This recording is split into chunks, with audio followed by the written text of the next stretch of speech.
Hey everybody, welcome to another week of Game of Thrones Book Club, where we discuss a couple of chapters of A Song of Ice and Fire every week. Today, we are finishing up the first book in the series, A Game of Thrones. Very exciting, a lot of chapters here. I'm James. I'm James. I'm Joel. And Chelsea's not here, nor are any of our usual fill-ins like Liz or Catelyn. So today, it's boys' night at Book Club.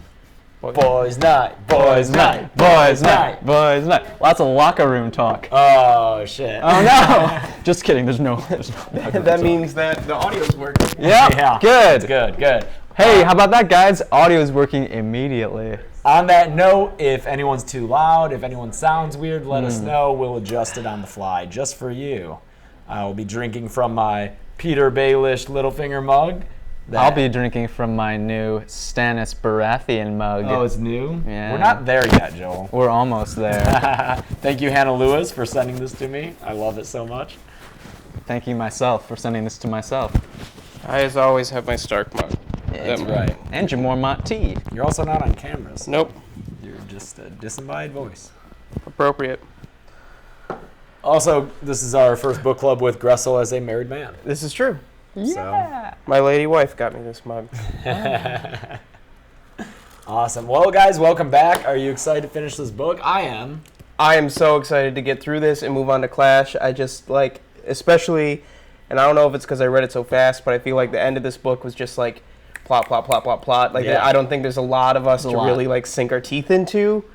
And I feel like having gone over so many theories and points and stuff just in the fandom over the last few years, not a lot comes from the end of this. I'm trying to remember things that I've seen a lot, passages and stuff that I've seen a lot, and I feel like not a lot of that comes from the end of this book, except for maybe King of the North. Oh, I think Daenerys has a lot. Just in that last chapter.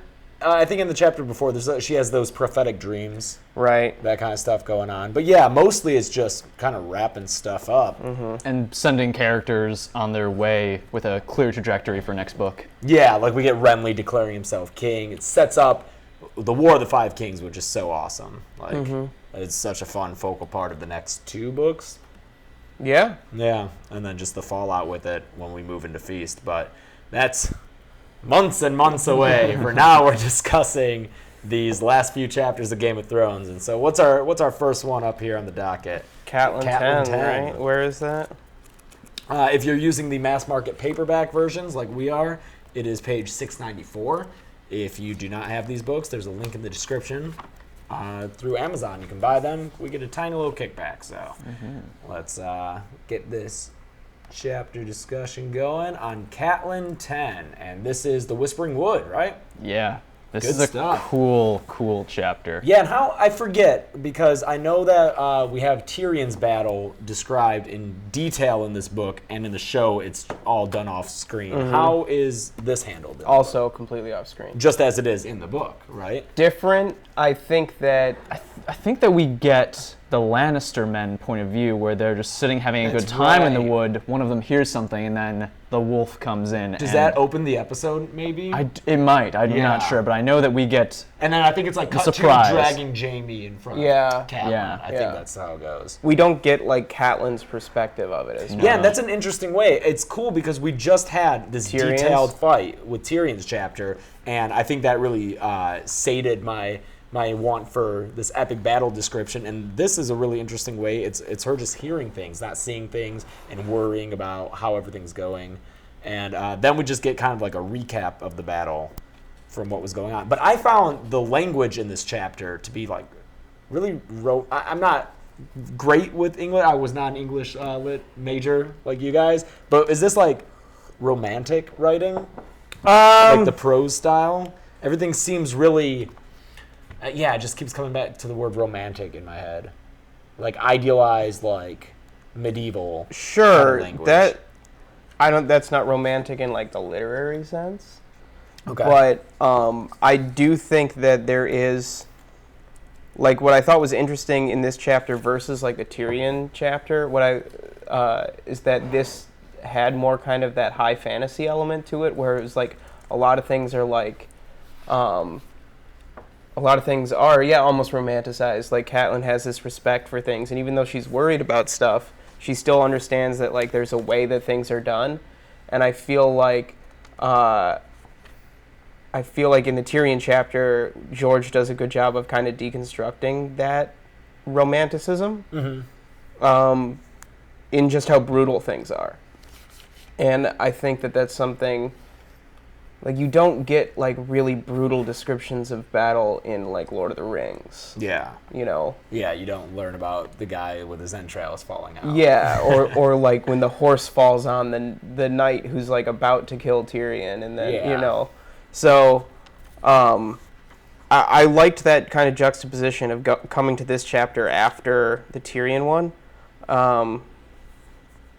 So yeah, I think there is kind of a little bit more like the horns and, you know, the battle cries and everything has that kind of like sense of, I don't know if he's cluing us in early as like this is going to be a victorious moment for the Starks. I don't know, but I agree with you that there is kind of a romance. Yeah, sure. I couldn't put my finger on it, but I think there's also the element cut through the whole chapter of Kat thinking about the times that she's waited for men, and this being her role, whether it's for this battle or for Ned going off to fight a war, or for waiting for her father to return after going out to fight. And so I think that framing it from her perspective, she knows she has not been on the battlefield. This may be the closest she's ever been to a full-on battle.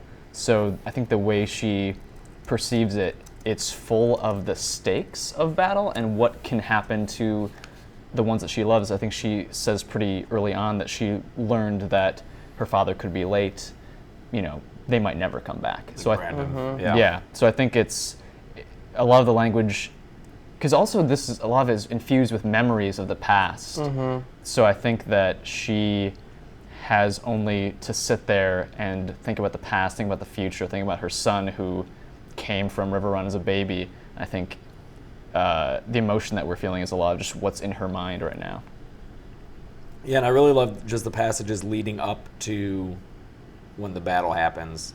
When he comes after you, we'll be waiting. His finger moved an inch to the left here. And then we get those 3 paragraphs like, here was a hush in the night, moonlight and shadows. Here was her son on his stallion. Here was the call of Mage Mormont's warhorn. And then the 1-sentence paragraph, and Grey Wind threw back his head and howled.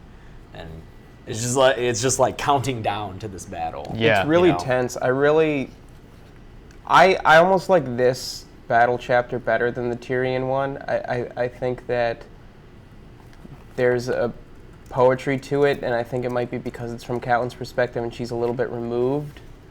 So she can have this kind of like, like what you said, Joel, where it's all infused with memory, and it's not just, Tyrion's very in the moment. Yeah. And Kat has this kind of, you know, bird's eye view almost of things, and that she doesn't have to be on the ground. Yeah, that made it more entertaining for me, I guess. And also, that's interesting because Tyrion is in the moment to moment, but he doesn't have time to think about his own mortality. He's just to act. Whereas she, I think there's a line also in the chapter where she is aware that if the battle goes badly, that she and the knights who have been left to protect her will have to leave immediately. Or be killed, yeah. Top 100 makes an interesting point. Kat's talk of waiting juxtaposed against Jaime never learning patience. I think that's really interesting. They lure Jaime into this trap because he can't wait. Yeah. And here's Kat waiting, and we get the battle through the perspective of her waiting for it to be over. Oh yeah. That's a really cool point. Top 100 movie challenge. Always a good addition to the chat. I also love how George doesn't give us some of the elements of the trap until it's being sprung. So we as the reader, where everyone's coming from. Yeah, that suddenly you can see the archers and where they are, and suddenly you can see the points of the lances, whereas they've been hidden before. Yeah, and Robb's forces are really getting shored up at this point because, like it says, their host was greater than it had been when they left the Twins. Lord Jason Mallister had brought his power out from Seaguard to join them. You got a bunch of like hedge knights and small lords and masterless men-at-arms, so Robb's not doing bad right now. I like the way that George kind of set up the building of Robb's army with like chapter after chapter of describing the houses that the Lannister forces are attacking in the Riverlands. Like, getting early on that Jaime beat Mark Piper and Carl Vance at the Golden Tooth, and then that they chased away the Mallisters and they're holed up in Seaguard, and the Brackens and the Blackwoods and the Brackens had to go back because their shit was getting wrecked, and the Blackwoods holed up in River Run. And I really like that slow burn of like they've offended all of these houses, and now it's all coming. And now it's all coming back to them. Yeah. So I really like that kind of long game of like, and it's so easy and just, it's one of those things that I feel like maybe first time readers might struggle with because it's just names. It's just names. Oh yeah, I missed it. Yeah. But it's like, where have we heard Jason Mallister before? I feel like maybe Kat saw him on the road once. Was it the same guy? Same guy. Yeah. Oh, it is the same guy. Yeah. Okay. But he didn't. Oh no! Damn it, we were doing it so well. Oh, and you can see it yawing before it happens. Holly Henson, is it just me or is the camera angle kind of crooked? Yeah, a little bit. Did you just turn it off? Nope, I hit the menu though. Did you? Okay. Oh, that's great. There was a point up here. Let me. Oh, Javier knows. They'll notice when it hits the floor. Someone up top said, Alicia. Video settings. Yep, it's on video settings now. Oh, God damn it. But you guys can still hear our voices. And, now it's good. And that's all that matters because Alicia Carter said on page 290, Marillion said that Starks know no music but the howling of wolves, and here Kat describes Grey Wind's howls as music. She thought that was funny. I also really like, I think it's right at the beginning, I'm not mic'd. Get in there. I think it's also really at the beginning of this chapter where, does Catelyn say, like, you have to be a Stark now more than ever, Catelyn Tully, or is that at another point? That was way earlier. That was way earlier. I read like a third of the book this morning, so I'm really messed up. But still, interesting. Yeah, and I also think it's interesting that, speaking of the howling of wolves, that Kat can't tell how many wolves she hears. She swears there may be more than one. Interesting in the Riverlands. Yep. Yeah. Yeah, was there only one wolf, question mark? It was hard to be certain. We get a little bit of insight into a side character, Hal Mullen. I always read it as Mullen. Mullen, yeah. And he took the honor of guarding Kat during this battle, and apparently he has a penchant for saying the obvious. The Kingslayer, he announced unnecessarily, and earlier he said something too. And to be fair, Catelyn had just thought it before he said it. Yeah, they're coming, Catelyn thought. They're coming, my lady, Hal Mullen whispered. How did you guys read Hal requesting the honor of guarding her in the battle? Because that's basically saying, hey guys, I'm going to sit this one out. That's what I had the same thought. I was like, I would do that. Well, maybe not just because of my pride, but like I'd want that duty. It's like just sitting up there on the hill while these other people get shanked. I only read it as actual honor. I thought, oh wow, what a good guy. He's going to protect his liege lord's mother, but that's probably more what it's like. I think you're probably right. I don't know. I think it's I'm going to sit this one out. I think, because Hal Mullins showed up a couple times, I think. And, yeah. He was just in the shot. He's shown up a couple times. And he's never been one for, like he might be, like, right at the beginning when they kill, what's-his-face in the first Bran chapter. Oh. Like, he's been around, and he always seems like kind of a doof. Is he the one who, like, might be in Winterfell way later in Dance? Oh, maybe. I always forget there's Hal Mullen, there's other, like, there's H names. Yeah, there's of Stark men. Oh, there's a Hullen, not a Mullen. Oh, yeah, maybe yeah, I'm thinking of Hullen. Javier probably knows. He knows a lot of this deep lore. So, Javier, let us know what you know about Hal Mullen. And besides that, I don't know what else I have to say about this Catelyn chapter. Oh, Lord Rickard's sons were killed by Jaime. Big, important plot point. Yeah, that's going to come up in the next Catelyn chapter, too, just how rough he's taken that. But Torrhen and Eddard were both killed. Hallis has Ned's bones, Javier points out. Oh, okay. Hallis what? He just says Hallis. All right. Hallis Harwin? I don't know. There's so many H names. I got a bit of vocab. I'm comfortably on that duty this week since there are a lot of words that I looked up. Okay. On the first page, when the warhorses whicker softly, that is to give a soft, breathy whinny. Oh, okay. Yeah, we'll see that word again later. Great. Oh, and also Theon Greyjoy urges Robb to kill Jaime, because that's the smart thing to do with your captive, like, High Lord before your father's killed. It's just another instance of showing how bad at decision making Theon is. Yeah. And it's going to come to be very important in Clash. And he also boasts about what a battle it was, how many lords were captured, but I hear nothing of his individual deeds. That's true. He's like, oh man, this battle went so good. Dude, remember when that wolf did that? Oh, Robb, you were awesome. And they're like, Theon, what were you doing? He was like, no, I was there. I was totally there, guys. I killed that one dude with an arrow. Awesome. Yeah, probably. Oh, yeah, and someone asked about these, Anna Marie asked about these little plushes. HBO sent them to me because I won a thing Most of this stuff is HBO sent us. Yeah, sent fact, James. All that. Yeah, I want a scavenger hunt. Oh, we can't see Varys. Oh, Put Varys over here. Oh, yeah, the camera shifted. It used to be more westward, eastward. I don't know. Because now the coffee pot's in frame, but whatever. You know the secret. We drink coffee. We drink coffee. All right, moving on to Daenerys.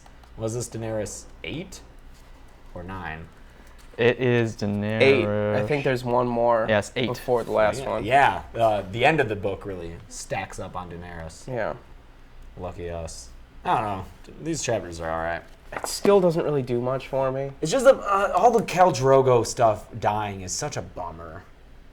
It is a bummer. Because it takes 3 chapters for it to happen, and he's got flies like crawling on him. I think that on a first read, or a first read without having watched the show, it would make more of an impact, because you could hold out hope for longer that he would live and that she wouldn't lose her power base, because she's gotten so powerful and that power has been so identified with him that it's tough to watch her lose everything.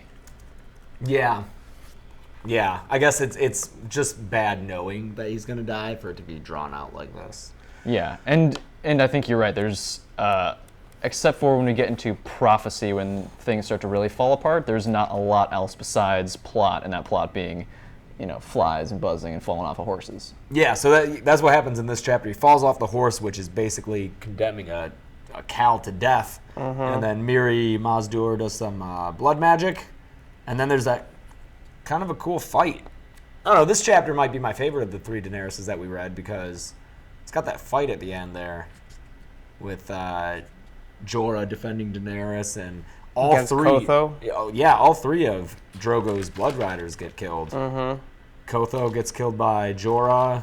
Kaholo, who was so nice to her before spitting in her face, tries to slit her throat, and he gets killed by Ago's arrow, and Hago gets killed by Rakaro. Yeah. So, okay. So, we're going to see at the end of the 3rd Dany chapter that she names, let's see, Dothraki names are still difficult for me, but I'm really making a concerted effort to treat them as individuals instead of just Dothraki names. So she names Ago, Rakaro, and Jogo as her blood riders. So what was Quaro's deal? Who was he? Because he seemed to defend her and, do her bidding. Was he just another one of her... Are they called Khos? I think so. Khas? Khas. Khos, I think, are for the Khal. So, okay. Oh, yeah. I think And you're then right. And she had Khas are the Khas. So she had Khaleesi. 4 Khas, and then Quaro got killed? I don't know. If anyone else knows, that'd be interesting. It's very difficult to keep track of all the... many repeated... it's a very limited sounds and letters that we use. Everything is Ogo. What did you guys think of the Kotho-Jorah fight? Because reading it this time... It's different in the show. It's very different in the show. Jorah kind of loses. Yeah, he's only saved by anatomy. The fact that his bone is there to catch that blade. And I think in the show, it's his armor that is the defining feature. He gets in the show. I think he gets slashed in the torso, and his armor catches the blade. So it's still the end result is the same.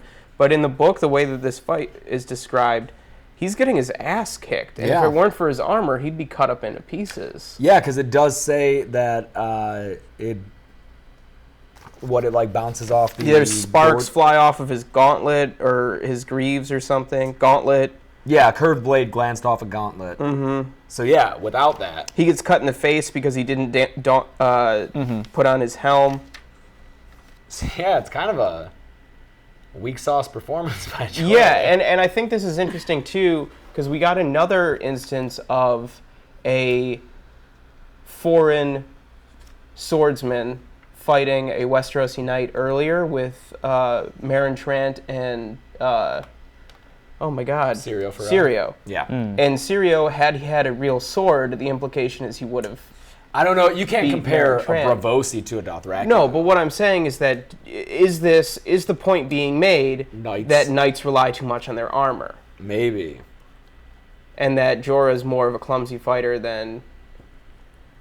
And because he's supposed to, like he won a tourney. He made this great. He had this great fight in the Greyjoy Rebellion. He's supposedly a great fighter. Don't forget Bronn and Vardis Egan too.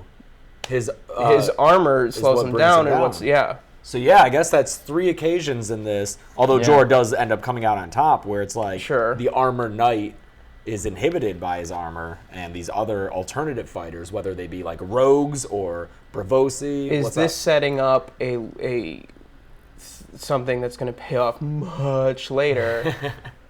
With some knight? Yeah. Now Barristan? Well, yeah, and I don't want to get into that. Okay. Yeah, I don't know. Yeah. I was thinking you were talking about taking Westeros, but at that point he might have dragons anyway. No, because that point was made when Jorah and Dany are talking about, like, could Dothraki beat? Yeah. They would just have to meet them in the field as opposed to siege, because they would have no patience or ability to lay siege. I barely paid attention to the fight because I was more concerned about Dany. Because at that moment, that's when she goes into labor. She's right? going into labor. They are about to possibly do this blood magic on Drogo. She's about to get dragged in there, which is not what she wanted. And she's also being attacked as well. Oh, yeah, by rocks. Yeah, and Kotho. Oh, yeah, and like all of them in turn, yeah. Yeah. Oh, yeah, a bunch of people in the chat said this, and I underlined, starred, exclamation pointed this. No, it was all he said, all he seemed capable of saying. That was my point. Oh! Yeah, it was everyone's point. Yeah, the callback to how that was the only thing he could say to Dany at Which first. is really sad. Yeah. Like, it it's is. so sad. Especially considering if you see the end of that first night together as sweet, which I won't argue that it's debatable, but it's meant to be sweet, that final At the moment the that two it of happens. us and Liz talked ourselves into reading it as sweet. So, sure. Now, when you read following chapters, you can see how it's not. Those are not, and that was not. But at the Yeah. time, to have that word be all that he says, So to it's have impactful. that juxtaposed with his final words of just no. Sure, I think it is. I think it's meant to be sweet in this moment. It's meant to be sad and pathetic in the truest sense of the word. Now, I think, can you take us all down a little bit? Sure. Are we too loud, people? I'm sorry. I just don't want us clipping. Okay. I'd rather us be a little soft. So then she sees some things. She does. Right? Well, before we get to that, I want to talk about how we got here. Oh. And we got here because no one followed the doctor's orders. They didn't do it at all. Drink neither wine nor milk of the poppy. 674. On 703, he'd been drinking heavily the past 3 days. Poppy wine. So just put them together. That's the worst thing you could do. Oh, and she made him a poultice that was going to heal him. He got rid of it. What's a poultice? So a poultice is a soft, moist mass of plant material or flour applied to the body to relieve inflammation or soreness. Held in place with a cloth. Exactly. He threw away the one that his pharmacist recommended to him. He did not take his full prescription. No, and they made him another one that was more soothing, but was doing the wrong thing for his body. Wasn't the one that was more soothing basically just like mud? Yeah. Like it's like the cold. herb women made it. Yeah. Those herb women know nothing. Yeah. So what I feel like Snake oil. what I feel like it does is take away a little bit of culpability of Dany, because she should have intervened sooner, and maybe we would have seen that she would be unable to convince Khal Drogo. I don't know though, but we learn later that Miri Maz-Dor didn't really have any intention of saving Drogo. Yeah, I don't know about that. Did she intentionally poison Drogo or not heal him properly? I don't think so. I think it's really ambiguous. I think I do fall down on your side of the argument that he didn't follow the instructions and that was his demise. She didn't poison him. But I think it's there if you want to read into it, because later she's like, oh, life or death. And I'll bring him back to life, and then he's like a shell of a man. Well, right, at that also point, says yes. later, they burned my temple, you didn't save me. Yeah, she has no love for Drogo. Or Dany. Or Dany, yeah. And I wonder if maybe she was going to keep him alive but weak, because that would be more of a fate worse than death for somebody like Drogo. Or as Gunnar points out, maybe she just knew that he wouldn't listen to her instructions. It's true. So she gives him this way of actually healing if he follows the instructions, knowing that he won't. That absolves her of any wrongdoing. Yeah. And that's a really good point. She did tell them, though. She told them to do this. I really like... I like the ambiguity. Throughout the series, I think things that have to do with poisoning and medicine specifically are always very, very ambiguous, and I really enjoy that aspect of the series, that you have these people whose the people who have knowledge of it are so limited, and they have a real power in that knowledge, and it always comes out to play. The maesters who know it, somebody like Oberyn, who we'll meet later, has a knowledge of poisons, and it comes to play in a very ambiguous way. I really like that kind of aspect of the series, and it's a way of keeping some of the mystery that's in this novel alive going forward. We're pretty much done with the mystery aspects of A Song of Ice and Fire. There's some things we don't know, but it's no longer a detective story like it was in this book. So I like moments of ambiguity where we get them, and they always seem to surround medicine and poisons. Yeah. I think there's also some ambiguity in this chapter in what Dany would give or what she would do to have Khal Drogo alive, because at one point she says that she thinks she's willing to pay with her life for Khal Drogo, follow Rhaegar's example, and it seems like she's willing to do anything, even though later she realizes she has a greater purpose and can't just die with her Khal. I think it's interesting that she doesn't think about her baby when Miri Maz-Dor is telling her life will pay for death, and she's like, oh, my life? And she's like, no. And then she's just relieved. Shouldn't, she's been thinking about this baby every time she gets off a horse. She protects herself. It's always on her mind. Wouldn't her mind go to, oh, my baby's life? Do you think she thinks about it as a life at this point? She hasn't yet given birth. Oh. She identifies it as a person when it's named. When it's kicking, yeah. yes. Yeah. So I was just surprised that she didn't think about that. I didn't think of it that way either. I thought that what would happen, given the setup that happens, okay, what happens in the tent stays in the tent. If she's out of the tent, then she'll be safe. But the fact that she's brought in, to my reading, that was the only reason that the child gets all dragon scary sacrificed. That's another point of ambiguity, I think. If Jorah hadn't carried her into that tent, would Rogo have been born normal? Would it have been fine? I think that's the implication. Yeah. Yeah. And, we can jump in right now, I guess, on that tent scene. That has always creeped me out. The shadows dancing. Yeah. Yes, I was bummed we didn't get more of that in the show. Yeah, because on the page, it's just a lot creepy. of Dany's stuff gets really creepy, and I really like the influence of, Eastern and Native American kind of spiritualness. I don't want to wade into waters I don't have any expertise to talk about, but that's just something that I kind of knowing kind of where George got a lot of the Dothraki and the Essos culture from.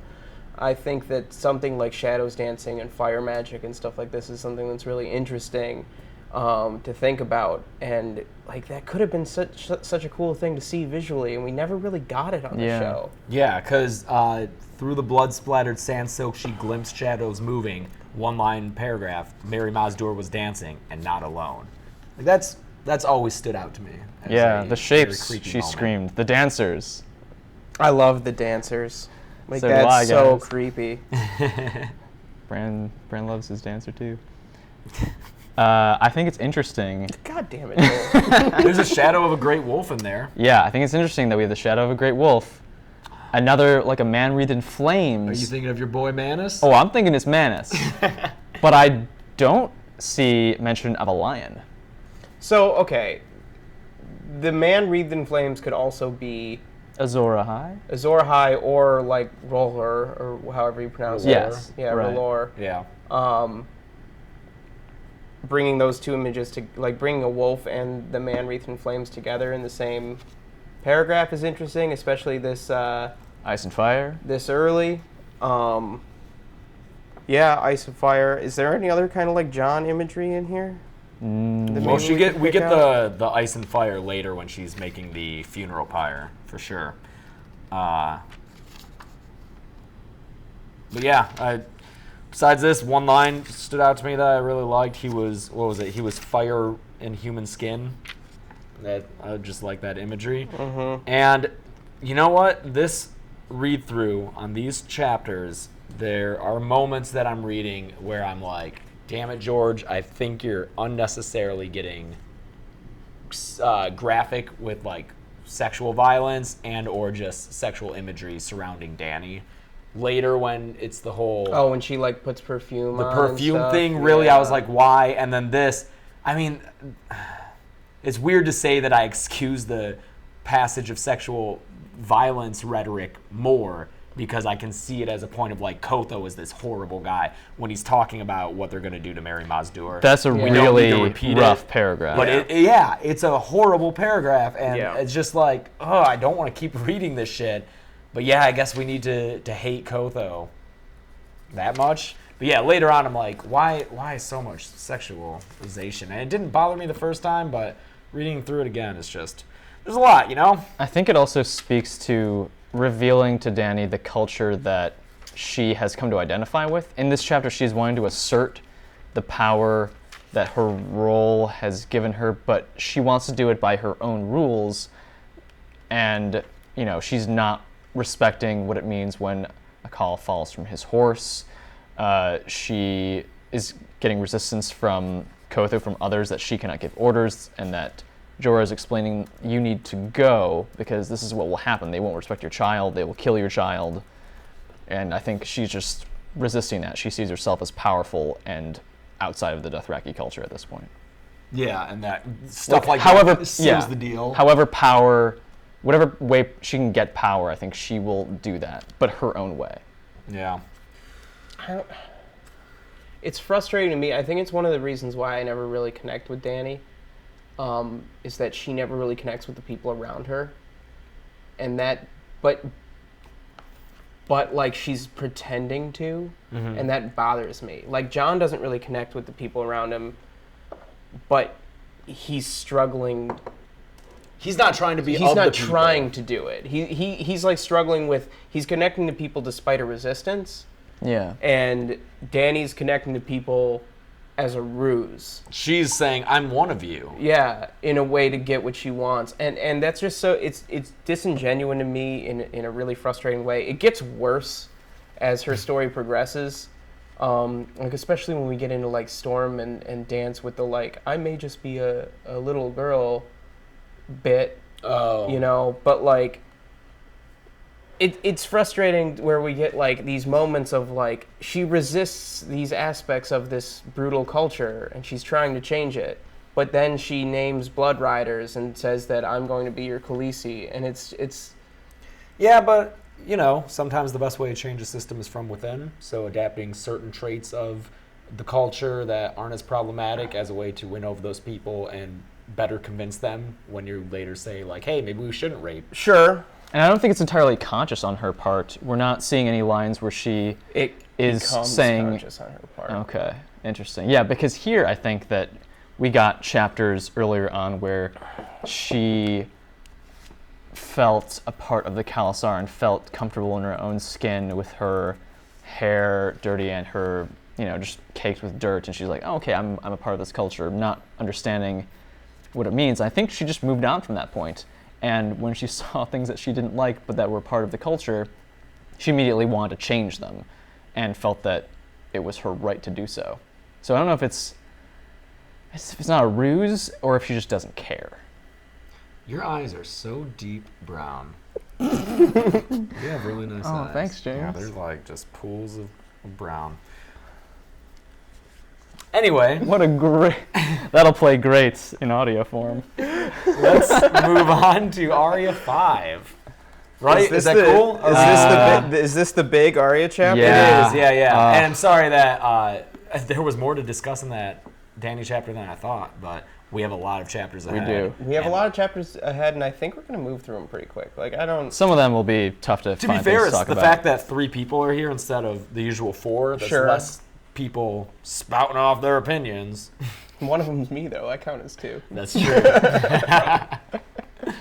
All right, Arya 5. Nothing really happens in this chapter. Nothing at all. No, not. Well, we should just move on, right? Yeah. Bran.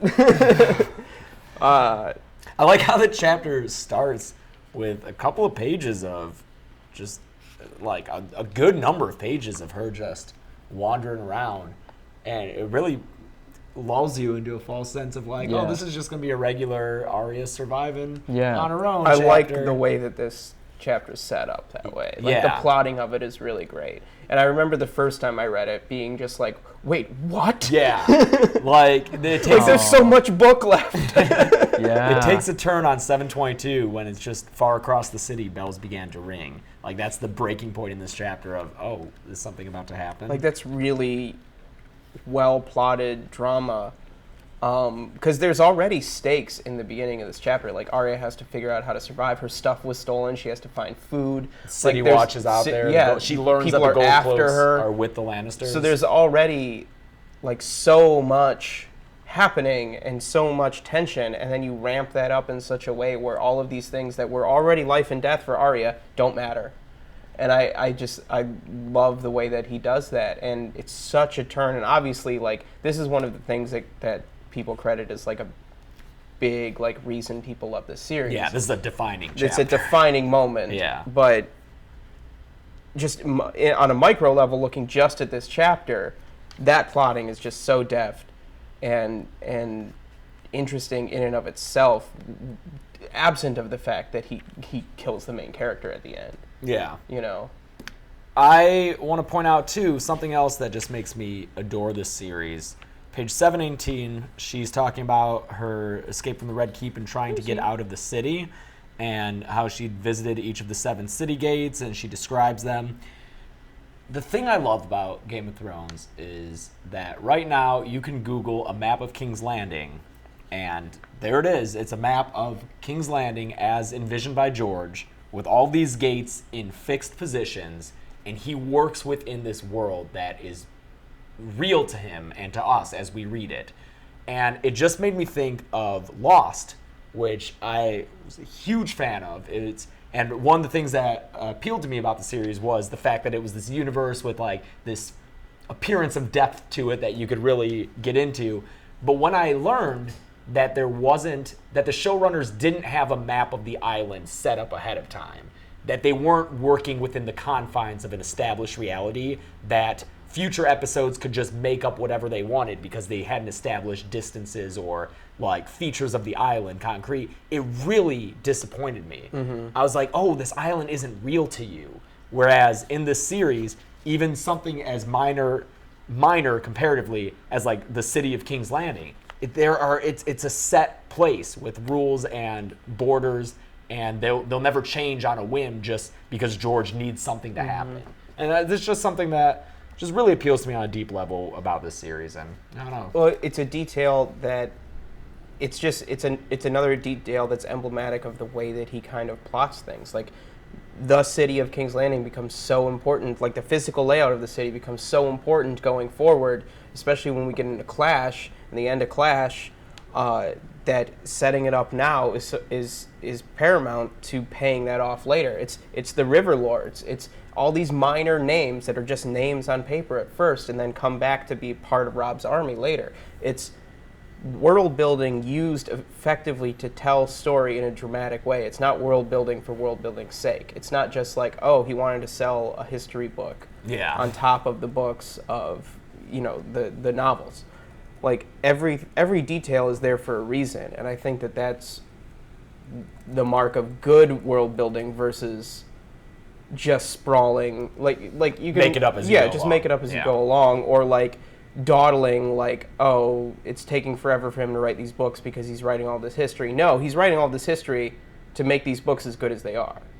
Yeah, we'll see that the geography of the Riverlands, for instance, has been important, and we'll see in the Tyrion chapter that it's basically a discussion of geography, where armies are at and where Tywin needs to be and where he can get to and what's vulnerable. And I really enjoy how nothing's made easy, nothing's convenient because they need something to happen, so now you get information about a place. It's all already there. Yeah, it's just George is saying this is real. This is how it's always been. And in case you didn't know why that's difficult for these people, let me explain the details. How many times in these last few chapters does some character pull out a map? Yeah. And even when we get story time from Maester Luwin a little bit later, we're going to hear about history a long time ago, and there's still geography there. Oh yeah, Bran's chapter has a lot of history and lore in that. I like that at the bottom of 719, Arya's plans for survival involve the things that she saw on the King's Road on the journey south, which gives validation to her not wanting to ride in the litter and her exploring the countryside. Yeah. She explored it and observed it and remembered it, and now that would come in handy had she been able to escape the city on her own, but it just goes to show her moxie.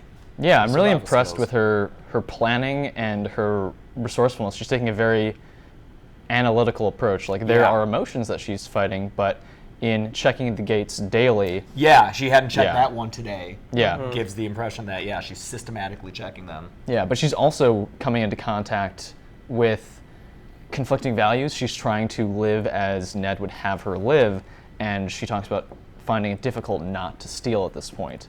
I think she's thinking about the example that Ned set, and then also living by Sirio's words. I think that keeps her alive a couple of times in this chapter. Yeah, I think that it's interesting to see her intelligence and the way that her intelligence, like what hinders kind of her intelligence is her anger ultimately, I think. Like her frustrations and her anger gets her into trouble, even though she's clearly very smart. Where like Sansa is also very smart, but her sense of propriety and kind of the image of who she's supposed to be gets in her way.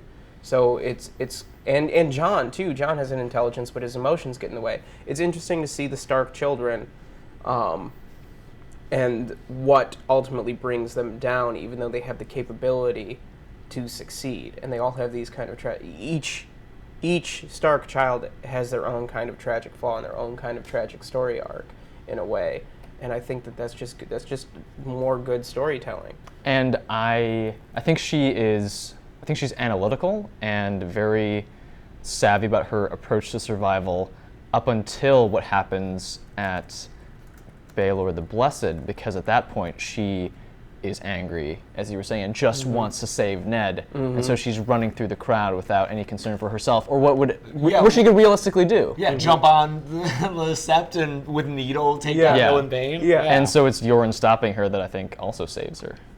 On 720, a whooping gang of small children went running past, chasing a rolling hoop. Arya stared at them with resentment. That's how I feel every time I visit Ann Arbor. See all these college kids running around, getting day drunk. Just, you guys don't know how good you have. You'll learn. When you stab a stable boy, you'll learn. That's what they make you do as soon as you graduate. Yeah. They just line them up in the big house. You walk through that fountain and stab a stable. Yeah. And you know that if you tried to talk to those kids, you'd also say the wrong thing. Like, she tries to talk to them, and she must have said the wrong word. Like, you would get the slang wrong. Yeah. And they'd be like, oh, you're not one of us. I'd be like, Ron Paul, right? Wait, what? That's what college kids were into when we were in college. Ron Paul. We were in different circles. Really? What? Yeah. Oh. This was like 2008. Everyone was all 8 about and 12, Ron Paul. Obama. Yeah, I guess if you're into like the mainstream groups. James was too alternative for us. Yeah. I was a Kucinich man through and through. That's not a lot. So she goes and checks the port, sees the Wind Witch, and realizes by taking a hard look that these are not Stark men. Those Sirio messages. And that's when the bells start to ring. The bells again. God's have mercy. I feel for that old lady. What? She says that. Well, an old woman. Oh, yeah. She's probably just trying to get her work done, and there's just these loud-ass bells going off all the time. But yeah, then she follows the crowd. What's with this, like, paragraph that makes a big deal of the Redwyne twins arriving? Horus and Slobber. Is it because they're about to be held captive? Yeah, I think it's just another kind of seed planting. You know, he's setting up, their kind of importance for later. Yeah, because there's a because the Redwynes are Reach Lords. Yeah, and which would mean they would throw in with the Tyrells and Renly. Yeah. So, Why did they arrive though? Like what called them there? Yeah. Maybe Did Cersei and... Yeah, maybe just a previous kind of thing before things got going. Yeah, but yeah, it definitely, the whole paragraph is devoted to their arrival in the middle of this, like, really important thing, Arya going to see her dad die. So it's definitely worth pointing out because they're going to be pawns in the War of the Five Kings. Plot and slobber. Yeah, with Cersei. So yeah, since when do they nick traitors on the steps of the Great Sept? Obviously, this is an unprecedented thing that Joffrey's about to do. When it happens, we see Varys freaking out, Cersei freaking out, the High Septon freaking out. Not Littlefinger. Not Littlefinger's freaking out. Because Littlefinger probably told Joff to do it. Oh yeah, the short man with the silvery cape and pointed beard. Oh, yeah. God damn it. Yeah. Oh. Also, kind of angle it more towards this way. I'll do my best. Yeah, sorry guys. Adjusting the camera again. Yeah, Javier, because you know so much. Why are they arriving though in the first place? Like, were they? I know that were they summoned there to pledge fealty to Joffrey? Oh yeah, you're right. Sorry. A little bit up. Can you angle it up?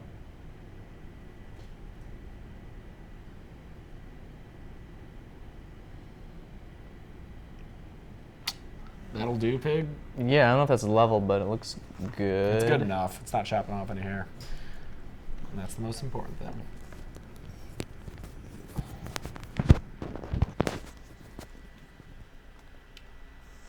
So Javier is saying that they came for the Hands tournament and maybe they just heard the bells.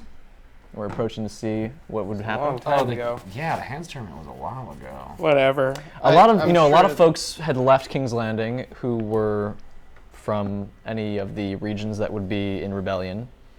So, yeah, it's worth considering why they didn't leave, or if they left and then returned. Well, it's the Arbor, right? Yep. The Arbor's a long way away. Yeah, that's not quite in rebellion yet. The Arbor is the southwestern. Yeah. That's in the Reach, right? It is, but it's an island in the south, off the southwest coast of Westeros. So it's pretty far. God, just reading Ned's confession is so hard. It's really hard. So sad because it's something that we discussed in our review of the show, that history in Westeros will probably always see Ned Stark as the traitor. Yeah. I doubt his name will ever be cleansed. For the way that we see earlier in the chapter, stories running around, history without any official pronouncements, only Joffrey being, crowned and Ned being locked up, it already seems clear that he's not going to have any kind of nice place in history. Like, it's said that he had murdered King Robert. Some has insisted that Renly had killed the king, but I think this will cement Ned. Well, I think it's an interesting thing to talk about because obviously the old classic history is written by the winners. Mm-hmm. I think that the memory of Ned Stark's going to be determined by who ultimately comes out of this. Because as long as the Lannisters are in power, the narrative is that Ned is a traitor. But if Stannis were to succeed, that would be completely different. Stannis would make sure that everyone knew that Ned was right and Cersei was wrong, and the truth of everything, because Stannis is all about that truth. Yeah. He would have to.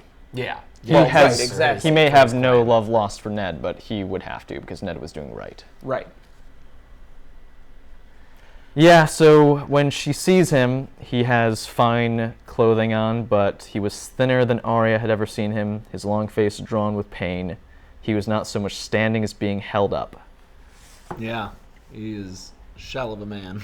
Yeah, but he made a choice that he thinks will save his daughters, save Sansa, and maybe save his life. Doesn't work out that way. No.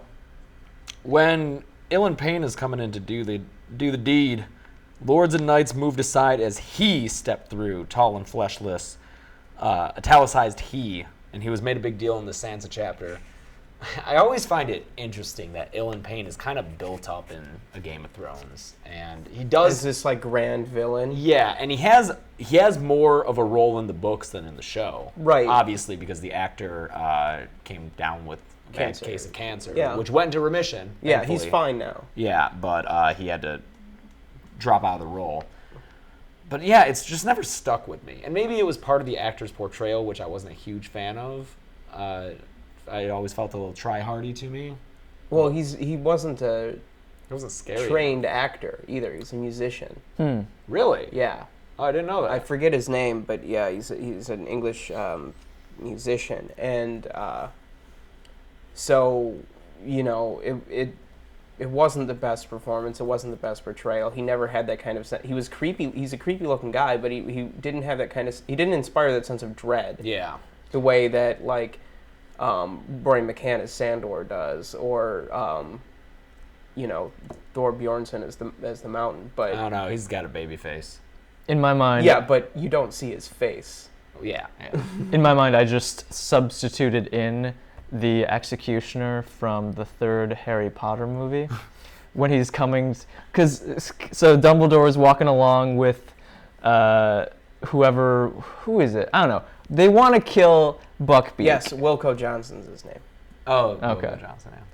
So they want to kill Buckbeak, and Draco Malfoy's dad is all about this, and so they've got this executioner with a huge scythe that cut Buckbeak's head off. Yeah, and that guy is creepy as hell. Like the time turning thing. Yeah. Around that. Yeah. Yeah. So that's who you picture for. That's who I picture because he embodies death in a real creepy way, or it did when I saw the movie when I was a kid. Yeah, Ilyn Payne's just a character who hasn't stuck to me in the way that I think George intended him to. I don't know if George completely knew what was going to happen with Ilyn Payne. I think that this is an instance where his gardening approach to storytelling kind of maybe backfired. Yeah. Oh, hey, it's Chelsea. Chelsea's in the chat. Hey! Chelsea! Give us your thoughts. You probably haven't read this stuff yet. Been busy. She's been a little busy. I'm about to fly home, nerds, is the greatest statement coming from someone leaving a Comic-Con. Well, checking in on a Game of Thrones book club. Oh boy. But yeah, he never really goes. I mean, obviously, and the other thing too is I think that any villainy that he has is undercut by the fact that Joffrey's the one who gives this order. Yeah. He's the greater threat. He's the greater evil, and Ilyn Payne's just the. I don't want to say just following orders, but, Yeah, I see him as happily following orders. And the fact that he has ice, and that ice is what does it. That's a big deal. I didn't remember that from the show. It's such a bummer. Well, ice is rough. kind of a nondescript sword, so it doesn't really look like much in the Its show. size And if is you its don't, biggest if you attribute. don't know, I don't think you really. I mean, he does pull it out of the wolf scabbard. Yeah.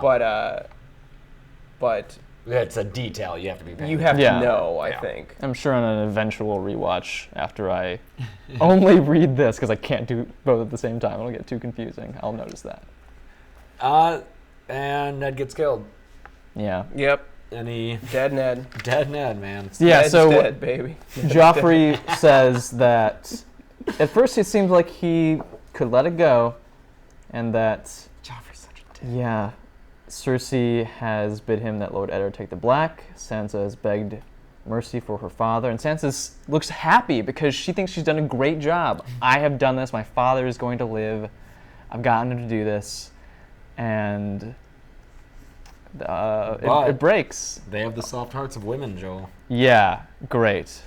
Yeah. There are a couple instances in these last couple chapters where, like, the frailty of women is brought up. And do you guys get this? And then with Catelyn too. And Yeah. Is it in the King of the North chapter? Or It is. Okay. Karstark and Umber say, Yeah, "Oh, are you're like, dumb. but You're you're a a woman." dumb woman. And also Danny chapters, they're like a woman all can't over. command us. Yeah. Do you think that he's doing that to point out its flaws? That's clearly these characters are wrong in that, or do you Yeah. I want to read it that way. I think so. I'm pretty sure, despite his frequent use of sexual violence in these stories, which, as we said, is mostly there because it parallels real life, real historical incidents. I think George is a feminist. I want to believe that, and I think there's enough evidence of that if you want to find it. I mean, yeah, just the series, the fact that it's equal amount women characters with POV, and that they're such fleshed out characters. I think is sadly a huge step in that direction from the baseline of most of the rest of our media. Sure. But Yeah. I think he's aware that it's an issue that should be, and yeah, I mean, even Tywin later, who is a character who we respect the judgment of, if not the morals of, says that was dumb of Joffrey to do.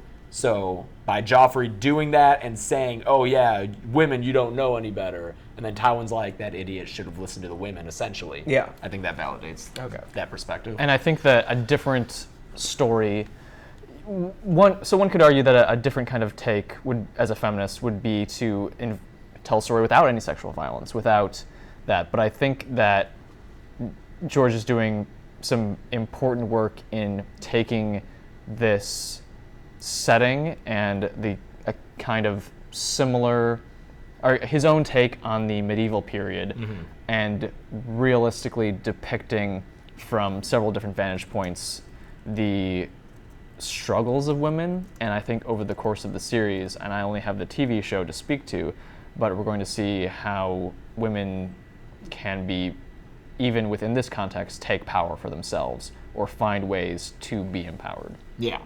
That's definitely, and the different ways in which they can do that. Because like Cersei's methods are definitely different than Sansa's or Arya's. Yeah. Okay, are we ready to move on from the big Ned's dead chapter? Ned's dead. I mean, yeah, we see it from Arya's perspective, which great choice. Yeah. I think it's a great choice. I think to put that in the eyes of Arya and put her in the crowd. And again, like I said earlier, the dramatic buildup of the chapter, the way it's plotted, I think that if you're going to pull a twist like that, it's a great way of doing it. Yeah, and it's not like in the show where Ned sees her and tells Yoren to go protect her. Oh, that happens in the show? Yeah. Oh. Ned sees her on the below the statue of Baelor, and he sees Yoren, and he's like, "Hey, go save her." That's heartbreaking in its own way. I like that addition to show. I mean, this episode in the show was a masterwork. It's one of the best episodes of the series. The way that it's shot, and it's still framed in Arya's POV, I think they did a great job with it. I don't have any criticisms of how they handled it on the show. Yeah. I think to cap this off, I think we need to read it. I think we need to read the paragraph where it happens. Do it. All right. Yeah, why not? Okay. Sir Ilyn drew a two-handed greatsword from the scabbard on his back. As he lifted the blade above his head, sunlight seemed to ripple and dance down the dark metal, glinting off an edge sharper than any razor. Ice, she thought. He has ice. Her tears streamed down her face, blinding her. And then a hand shot out of the press and closed around her arm like a wolf trap, so hard that needle went flying from her hand. Arya was wrenched off her feet. She would have fallen if he hadn't held her up, as easy if she were a doll. A face pressed close to hers, long black hair and tangled beard and rotten teeth. "Don't look," a voice snarled at her.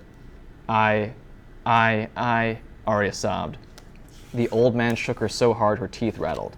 "Shut your mouth and close your eyes, boy." Dimly, as if from far away, she heard a noise. a soft sighing sound, as if a million people had let out their breath at once. The old man's fingers dug into her arm, stiff as iron. Look at me. Yes, that's the way of it, at me. Sour wine perfumed his breath. Remember, boy? And so in that paragraph, it happened. Yeah, it's that sigh. The sigh. Which is interesting because isn't that how Cat thinks of the end of the battle, maybe? Or the beginning of like the battle? Release. The whispering wood let out its breath all at once. Mm-hmm. Yeah.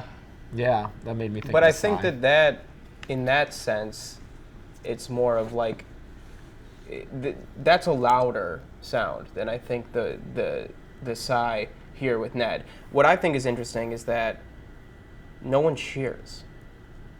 Like, you have this massive crowd, and at least in the moment, at that moment, the sound isn't people like, yeah, fuck that guy.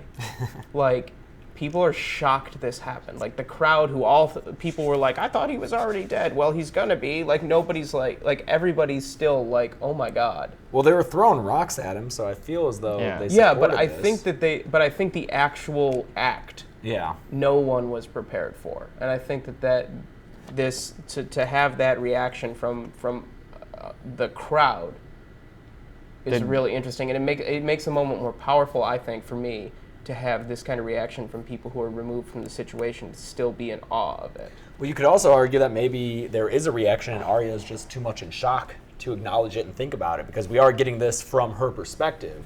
You know, sometimes something happens and you just get that ringing in your ears and Sure. things get muffled Right. audio-wise. Yeah.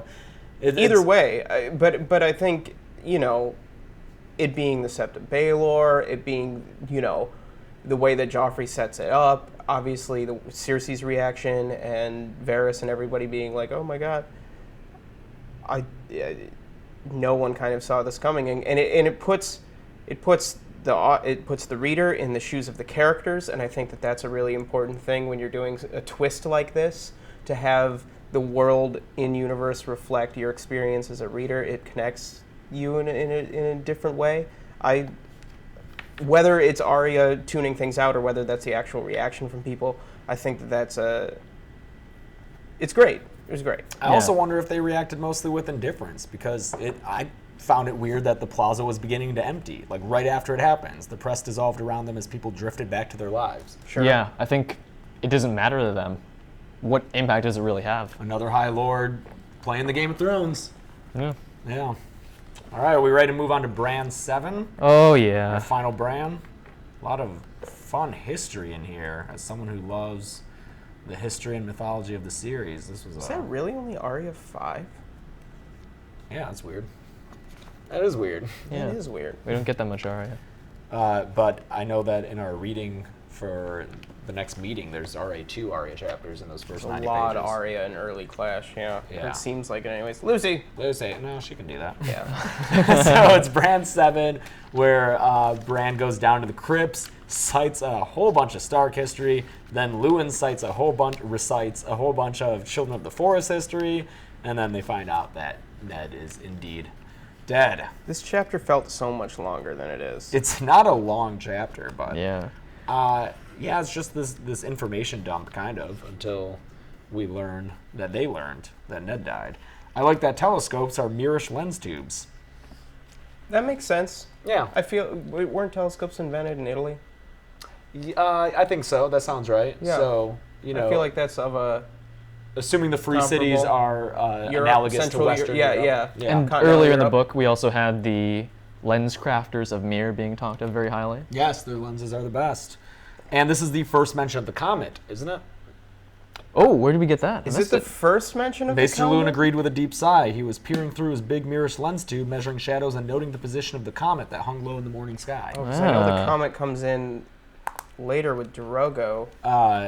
Yeah, Danny notices it. I think Robb and Catelyn notice it. And then, of course, it's a big part in the beginning of Clash with everyone and then reading it kind into of goes away. Yeah, it's kind of this weird, like, just one-off thing that everyone sees, makes their own interpretation of, and then...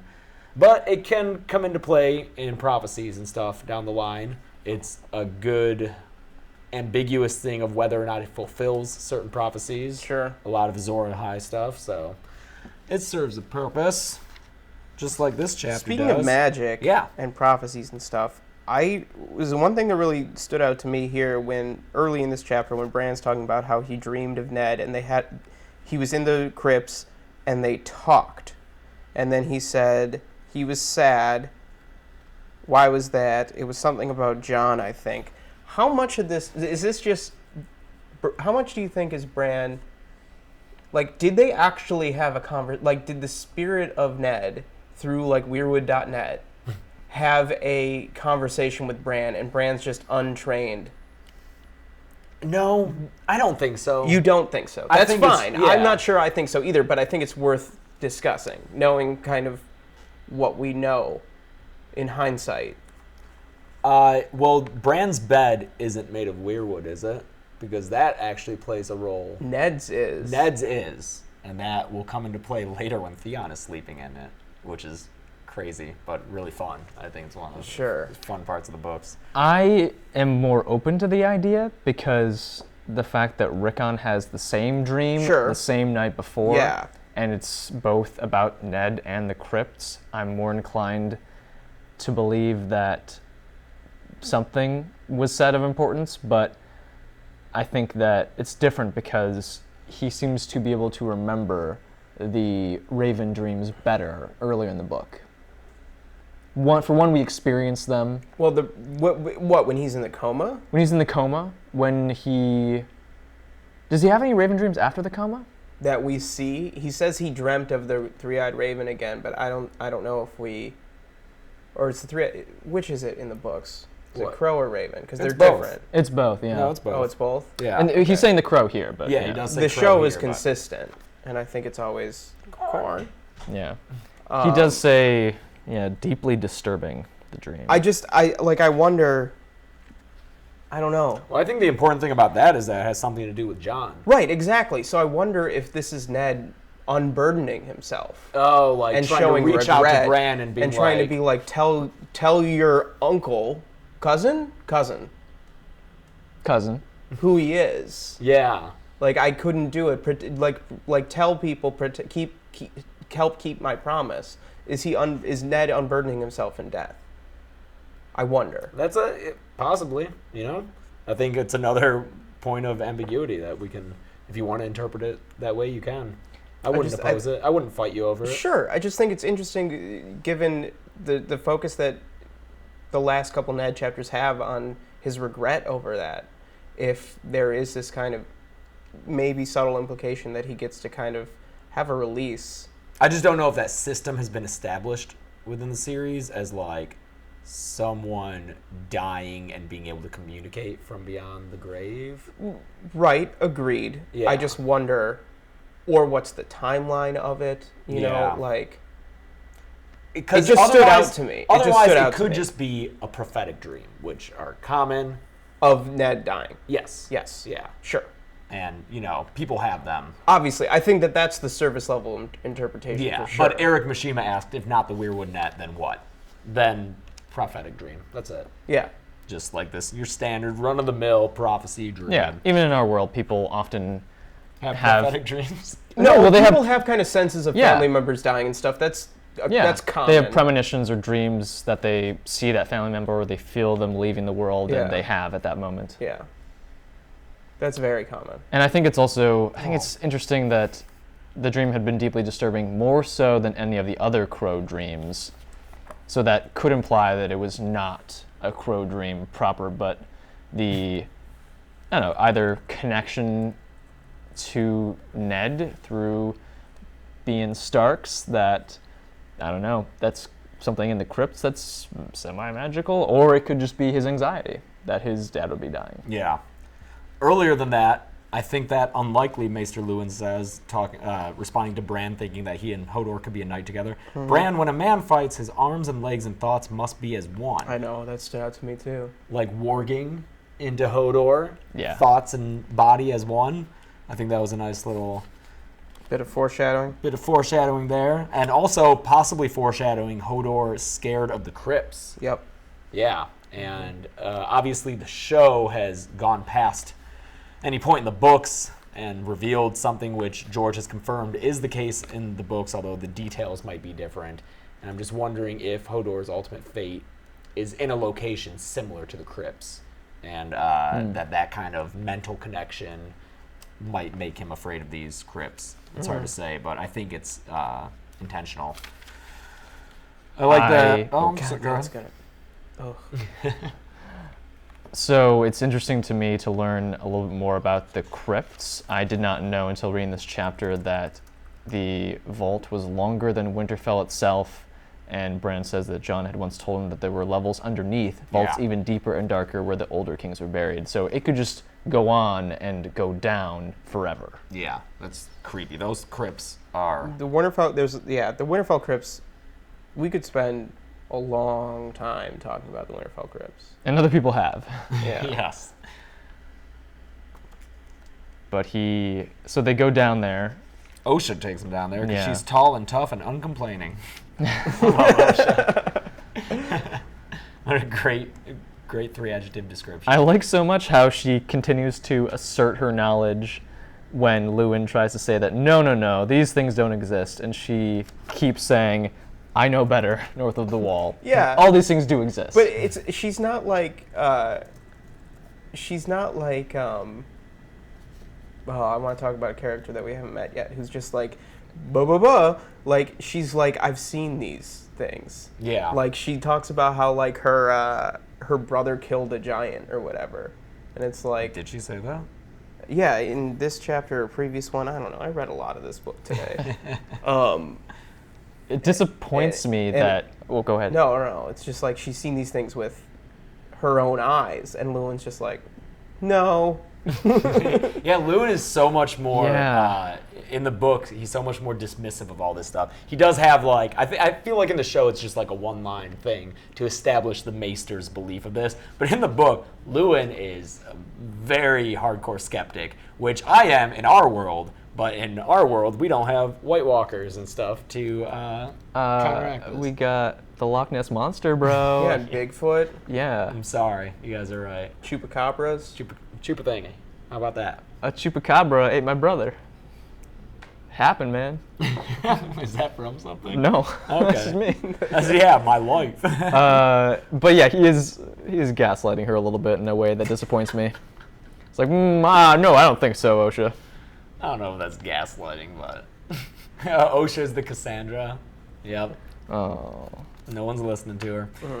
Yeah, a lot of Stark lore here. Wait, before we move on. Oh. The Cassandra or the daughter of the first dude who came over here, the Targaryens, who was like, you gotta leave because everything's gonna go to shit, and then he left. What's that girl's name? I don't know, but people listen to her. At least enough people. They did, listen to her. but then they were like, oh shit, it didn't happen for another 15 years. Maybe we were wrong. Yeah. Yeah. The whole reason the Targaryens were on Dragonstone when the Doom happened. Oh, yeah. Yeah. The prophetic. Yeah, they had, like, the one guy who was like, get out. Yeah. Yeah. Get out while you can. So we get this giant half a page of Stark lore on page 733. A lot of little fun facts in here. White Harbor was built by Jon Stark from Sea Raiders. Theon Stark, interesting, was real thin and the hungry wolf because he's always at war. Bear Island was won in a wrestling match. That's great. Yeah, that just seems right. And just given to the Mormonts, I'd love to know why. And they're probably just loyal. And then, yeah, you get to Torrhen Stark, who was the king who knelt. And then it's just getting closer and closer to modern time. And Bran gets sad because it's a bunch of dead people who are direct relations to him. I really like the detail that everyone who has a statue is a lord or a king, but Ned was like, no. Yeah. Brandon and Lyanna get statues. Which is too. interesting because I'm sure previous Lords of Winterfell had siblings that they loved and would have loved to put them in the crypts. But I think this is this is a detail that a lot of fans of the series and the show kind of miss, is that Ned is not emblematic of the Starks as a whole. He's more of an outlier. Yeah, he's breaking custom here. Yeah, to like do the this. Starks are hard, cold people, and they're more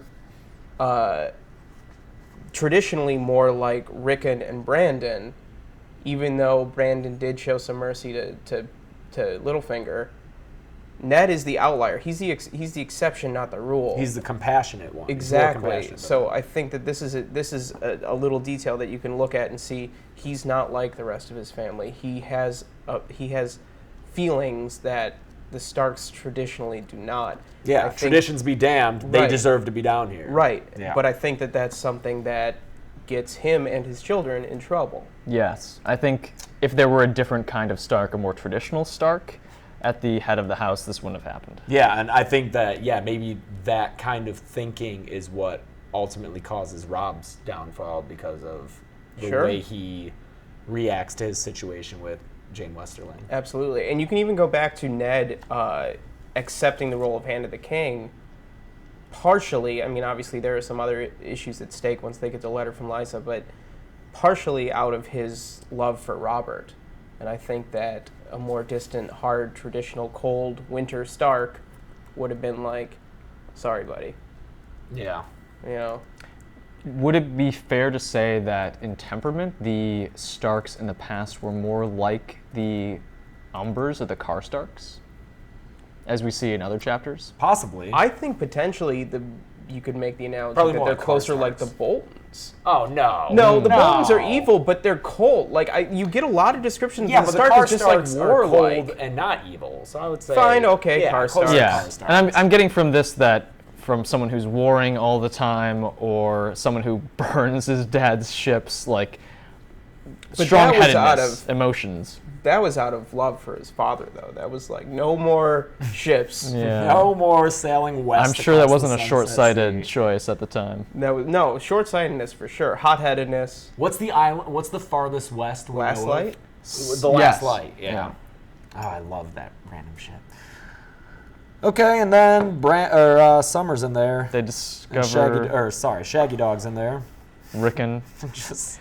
Guys, I was tearing up on 734 when just Rickon was curled up in there. He's like, no, Dad's coming home now. He's coming home. Oh, I hate Rickon. The line that gets me He's losing his dad. is at the end of this chapter, we'll need to find a stone carver who knew his likeness. Yeah. Like, that gets me.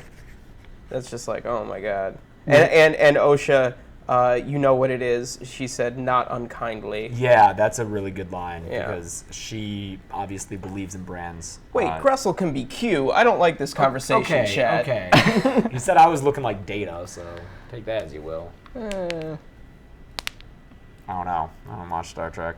We get a lot of Children of the Forest stuff here. Dark and beautiful, small of stature, quick and graceful. The wise men were called green seers, and then I really just like, he lays out the whole history here, man. 12,000 years ago, they were chilling without the First Men. First Men come across the arm that connected Essos and Westeros and started making war, so they break the arm, which is why it's called the Broken Arm now. And they war until they signed the pact on the island in the God's Eye, which is south of the Neck. Yeah, definitely south of the Neck. It's the furthest south in the Riverlands. It's the furthest south location that we have of Weirwoods. I think it's north of Harrenhal. Yeah, it is. It's in the vicinity. Just south of Harrenhal. Okay. Oh, man. Nice. Yeah. Yeah, just like laying it out. That was the Dawn Age. Then they signed the pact, and it's the Age of Heroes, where you get all the fun stuff about Bran the Builder and all those heroes. And the Andals had to come over and be dicks about it. And I like that it's the First Men are Bronze Age people, yeah, and then the Andals have steel. Mm-hmm. And it's just a fun way to... We don't get anything about the Roynish. Maybe he would have gotten into it had he not been interrupted. I don't know if that's a history that's relevant, cared about in the North. Oh, it's definitely important for Dorne. Well, he would have known it. He would have known as it, a sure, maester. But as far as relating it to Bran and his tale of the Children of the Forest, it doesn't really hold an effect. I guess it doesn't. The Royanar don't interact with the Children of the Forest. Yeah, Andals are important. They burned down all the werewood groves. Yeah, right. That's a big deal.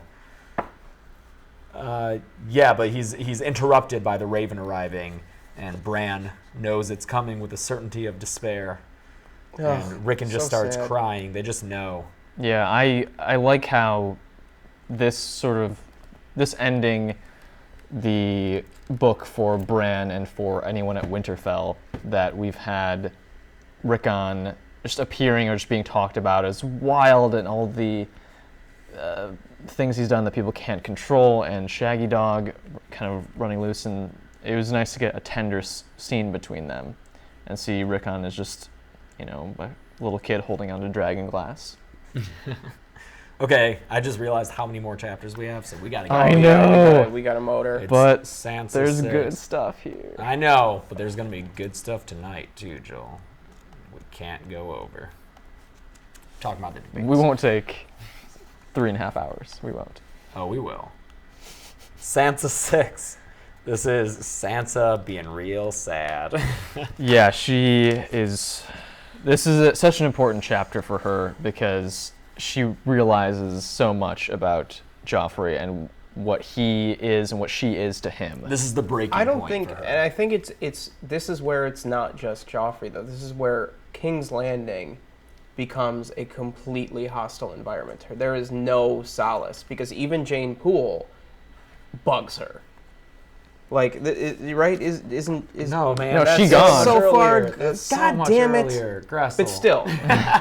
But this is your where she point- gets beaten by the Yes. Kingsguard. And- This is where Pycelle molests her. Like, Yes. this is, Yeah, and this is where she finds out Cersei calls her dumb. Yeah. Yeah. And she's like, what? Cersei was so nice. And this is where she finally replays words that have been said to her from Sandor, from Littlefinger, realizing what they said is true. This is all Joffrey wants, and none of this is like the songs. I find it interesting that it's in the same paragraph she thinks about words from Littlefinger and the Hound, because they're arguably the two most important men in her life. story. Yeah, in her Yeah. story moving forward from this, for sure. which I love. That's part of the reason I love all the Sansa stuff is those relationships. Sansa and the Hound is great, and then obviously I love Sansa and Littlefinger. We get some Sansa and the Hound in this chapter. Yeah, it's it's not the beginning, definitely, because he's already told her stories about his face, but Yeah, and it's not as important as some of the stuff that we get in Clash, but it's still, like, I think it's important. Just jumping ahead, we can come back, but just jumping ahead, I think the Hound knows what he's doing when he steps in to keep Sansa from pushing her. absolutely, pushing and that's Joffrey made off much more explicit in the show. Yeah. There's more knowing looks, but yeah, I think it's conveyed because she specifies he kneels in front of her between her and Joffrey. Yeah. And that's definitely he's saving her from herself in that moment. Yeah, and all throughout the chapter, like he pushes her towards her wardrobe almost gently, like that's the best he can do. I mean, look at him. But Do you think, okay, as someone who's looking for Sandor Sansa stuff, yeah. do you think some of that is a show? Like, do you think that his like curtness around Joffrey is a little bit of a show, and that he would be treating her better if not for the image of him as the Hound? I think so, absolutely. I think we got them already alone together, and that was when he was sharing personal things Sure. about himself. And that was when not he barely mistreating knew her. her. Right. Yeah. He definitely didn't mistreat her when they were on their own. And I think he's just doing the bare minimum that he can with Joffrey around to kind of tread that line. I love the line Is it where she Joff's says talking about- where she says to Meryn Trant, "You are no true knight." Where is that? Is that in this chapter? If it's It not, is. I'm going to feel like an idiot. No, you got it this time, man. It's 7:45. And 7:45, yeah, she says, "You are no true knight, Sir Meryn," and Sandor Clegane would have laughed at that. Yeah. Like, She already knows she's how like he would thinking react. about him, which I think is really interesting. And this is the same one where he's like, there are no true heroes. The same chapter where she's realizing that, but this unlikely kind of heroic figure in her life is there in front of her. It just doesn't look like a hero. And go ahead. And she's repeating in her mind his advice of save yourself some pain, girl, and give him what he wants. And that's just to be smiling, sweet, his lady love, and she learns how to do that, and I think we'll be learning how to do that from here on out. You just said the Hound said there's no heroes. That was No. Oh. I just mean, Sansa's repeating that. yeah. Yeah, and but the Hound is kind of her hero. Yeah. But he's not the hero that she's looking for. He I doesn't look like a hero. I like when Joffrey's like, my dog called him the Lord of the Wooden Sword, didn't you, dog? And I was like, did I? I don't remember. Yeah, he's just like, piece of shit. Yeah, he's not playing along with this. And I think that's a really good point of evidence in that just like, yeah, he doesn't want to add to her misery that he obviously recognizes she's going through because of Joffrey. And yeah, Pycelle, dude. That was something else. Gross, man. Yeah. Like, obviously, I think it's meant to be taken as, yeah, he's molesting her. Mm-hmm. He's not actually checking for anything that, oh, fuck Pycelle. You're gross, Pycelle. Dirty old man. You deserve what you get. I think, in this case, I do know what happens to him, and... I believe like in the books? Is it the same as in the show? It's similar. Similar. Okay. Yeah. It works better here now, knowing that he has abused a child. Oh no, it's not that similar. Oh no, it's not. Oh, yeah. Too bad. Well, I'm conflating this in the books with that in the show and saying "fuck you, Pycelle." Yep. I mean, in general, he's one of the most despicable people in the series. This is Sansa's first time saying, "I don't want to marry you." You know, that just adds to that, this is all just breaking for her. This does begin a frustrating period in Sansa's arc, though. Really? Frustrating how? Well, this is kind of the beginning of, like there's arrogant Sansa at the beginning of Game of Thrones. Yeah. Now we're getting into, like, sad Sansa, and sad Sansa's kind of frustrating. Like, I get, like, she has to get through it to get where she starts to be, like, learning Sansa, like Padawan Sansa. But that's for you, Joel. But it is frustrating for the next few Sansa chapters where it's just going to be like her being like panicky and being beaten. It's sad. It's just it's tough to read because it's a character that I really like, and it's hard for her to get. It's hard to get through some of these chapters where she's just like everything is against her. For me, beat down and I like it because she survives it all. Sure. She perseveres through the hell that is King's Landing. And it sets up the hell with all the stuff that Joffrey's doing. What's it? All of his punishments? What it pleased him to call justice. I love that description. Yeah. Of just his flippant, capricious ways of dealing with all these issues.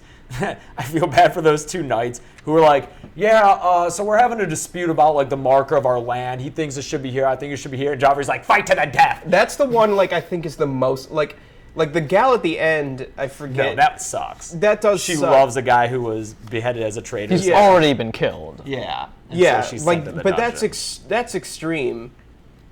But like, at least there's some precedent in Joffrey's reign for punishing traitors extremely. Guess, sure. But the knights who are quibbling over like a border dispute, that's just sick. That's just forcing someone to die for no reason. He's going to be a terrible ruler. Well, obviously, but I just mean like.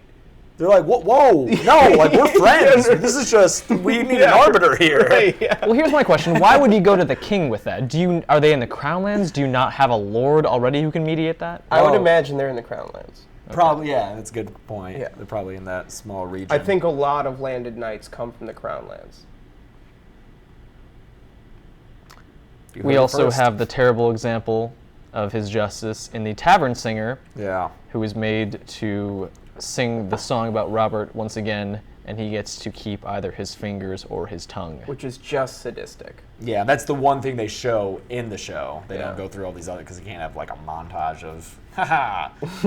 But that one is really sadistic, and I think that they picked the right one, because we get to hear the song. I think and as Sansa said, it's sort of a funny song. I think in that, and in the way he takes Sansa to see the heads on spikes, he doesn't understand necessarily how to effectively and purposefully instill fear.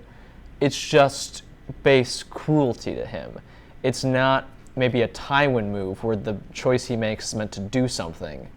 It's just what he wants, and what he wants is to inflict pain. Well, I think that the choice he makes is the something he wants is he wants personal satisfaction from other people's misery. He wants to, I mean, it's sadism. He wants to get off on other people's pain, and I think that Tywin, for all his flaws, isn't going to sit there and go, I enjoy drowning all of these people. He's going to go and he's going to say, I enjoy being the strongest house. I enjoy the product of this. Yeah, drowning all these people is just something that needs to be done to get there. He enjoys the ends, whereas Joffrey enjoys the means. Yes, exactly. Joffrey is probably not thinking at all about the product. It's like he obviously does. Yeah, he was all means when it came to killing Ned. Yeah, exactly. It's that momentary satisfaction of seeing that head come off, not the years of strife that it's going to cause that he's going to think about. But yeah, here's another point. Women are all weak. Yep. Even Cersei, though she pretends she isn't. And then Joffrey's bravado of, I'm going to raise a host and kill your brother myself. And that causes Sansa, maybe my brother will give me your head. It's just like with Selmy. Just like, Stannis is going to take your throne. Like, no one respects you, Joffrey. Not even your captive wife-in-waiting who you have your knights beat. Well, I think most people... at this point, and it's with the Tyrion chapters right after this, right? Or a couple after this? Yeah. I think at this point, everyone who's not Joffrey and maybe Cersei expects to lose in a matter of time. Like, after the killing of Ned and the joining of the Riverlands to Robb's cause, I feel like everyone's just like, it's just a matter of time. We fucked up. Like, Joffrey kind of lost the war for us. Like between Renly and Stannis. Oh, you mean people on his side? Yeah. No, I think Tywin is like, this is bad, but we're going to persevere. Well, Tywin can figure it out, but Kevin's like, we've lost. Yeah. Tyrion says we're losing. Oh yeah, in that Tyrion chapter. But I think even in King's Landing, like the court is just like, this is bad. Something really bad is about to happen. Like, I think that Sandor kind of has this sense of like, just let this happen while it does. It's temporary. Yeah. You know, I just don't think anybody is going like, great, now Joffrey's king, long live Joffrey. Like, you know, there's a sense of like temporary. There's a feeling that this is temporary in a bad way. Like, there's dread in King's Landing. Yeah. Anything else on this chapter? Meryn Trant's a piece of shit. Yeah. I think, to your earlier point, Gressel, coming out of this, I felt that Sansa will be bruised and bloodied living with abuse and danger in King's Landing, but I firmly believe that she is going to survive it, and at least long enough to see some vengeance. Like, this chapter told me that she has the capability to learn and to survive. And to plot that vengeance. Yes. Even if it's, at this point, just, I could push him off this. Sure. Okay. Yeah, she's already thinking of ways to get revenge. Yeah, that's really interesting. She's learning how to behave, and that courtesies will keep her alive. And I think she's already thinking about what she can do to encourage Joffrey to treat her better. You know, wearing the gown. To survive. Wearing the gown that would remind him of this time when he was kind to her. Yeah. So I think she's starting to think about, I mean, it was a new piece of information that the Queen said she was stupid, but hopefully she's going to pick up on her as well. I did a little sad face there, and a little sad face when Joff points out that Septim Mordane's head is among those. Poor Septim. Yeah. I think I've expressed myself as a Septim Mordain champion throughout these book club meetings, so now my praise has ended.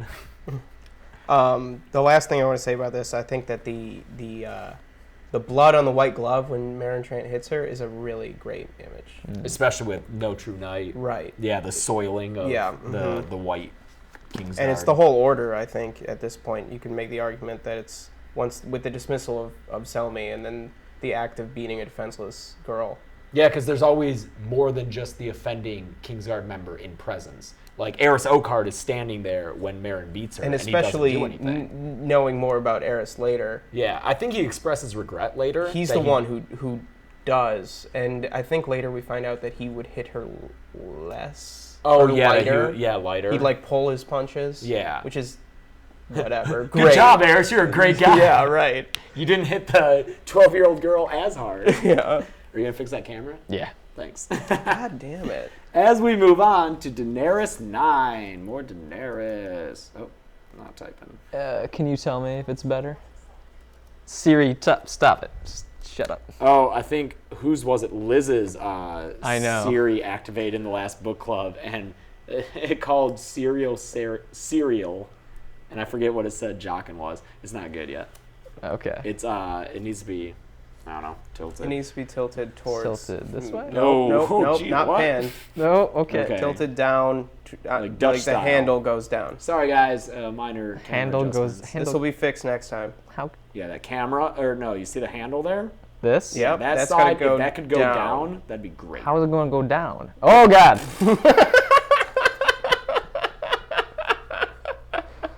Oh wait, that looks pretty good, Joel. Right there? And then tilt it back a little towards Gressel. Like that? Nope, No. too far.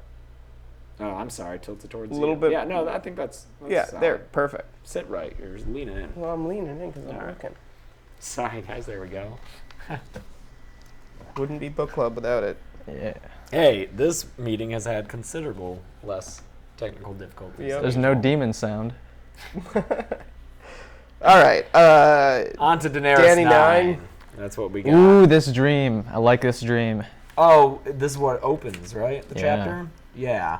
She's got the red door. I like she could feel the icy breath behind sweeping up on her. If it caught her, she would die a death that was more than death, howling forever alone in the darkness. Yeah. That's the White really Walkers, great. right? That's Totally. The others? Yeah. Totally. Oh, What else really? could Where that are you be? seeing this? This is on page 752. It's part of her dream. It's after she sees Viserys with those jelly eyes. Always the jelly eyes.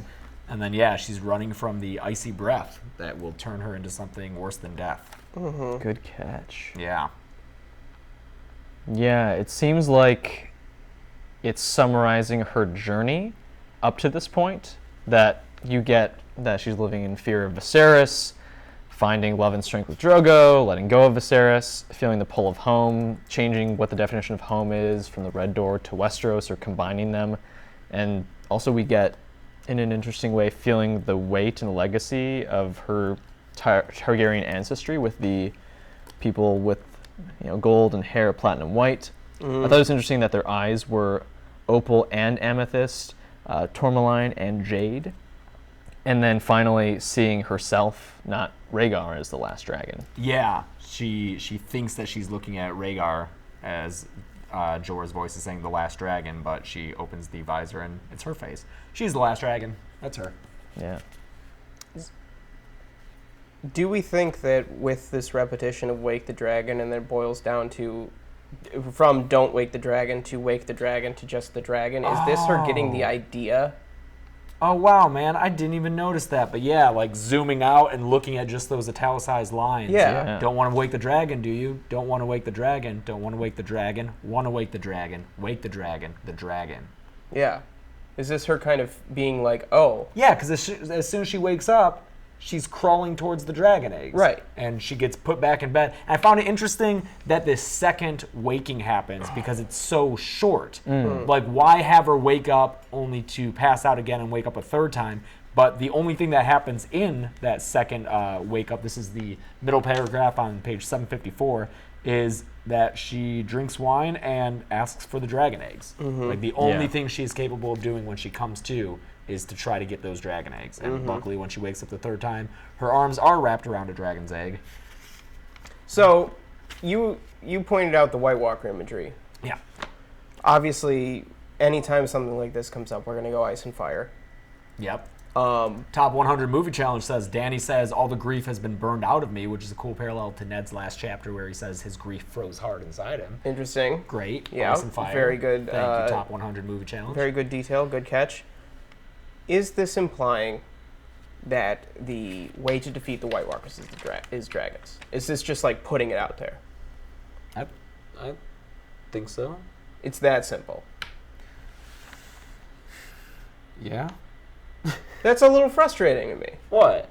that it's that easy. I don't know. We all know that. We all assume, I think, that the dragons are going to play a big part in the hopeful defeat of the White Walkers. Sure. In the end. What else can you hope to defeat them with? No, fair, obviously, but it's still just, it's a little frustrating to me that it's just putting it all out there right away. Yeah. Like, I don't know.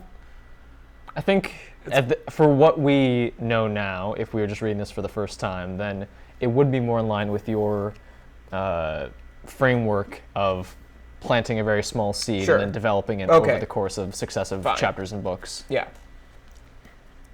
I don't think he meant to come off like a dig. It's just his natural way of being. Yeah, it's just default setting. Yeah, sorry, George is letting you down. It's fine. It's just like, I don't know. It's just a bummer to me that we're just building to like a big dragon fight. I don't know. I hope and bet that we're going to be surprised in some way. Yeah. I think we will have to get to a point where we have such a cool battle between White Walkers and dragons, but that won't be the end of it. That won't be the climactic event. Okay. I think it will be before. I think it has to happen, but it won't be everything. That's a conversation for 10 years from now. I think that it's interesting, Top 100 Movie Channel mentioned it, but there are a couple instances, the fear was gone, burned away, then all the grief has been burned away. Those are there, but she is also having to repeat for herself, if I look back, I am lost, because she has the single-minded purpose, and if she strays from it, she knows that all of the grief and anger and fear that she's feeling will overtake her. So she's, like Arya, having to repeat a mantra, is pushing herself forward. Yeah.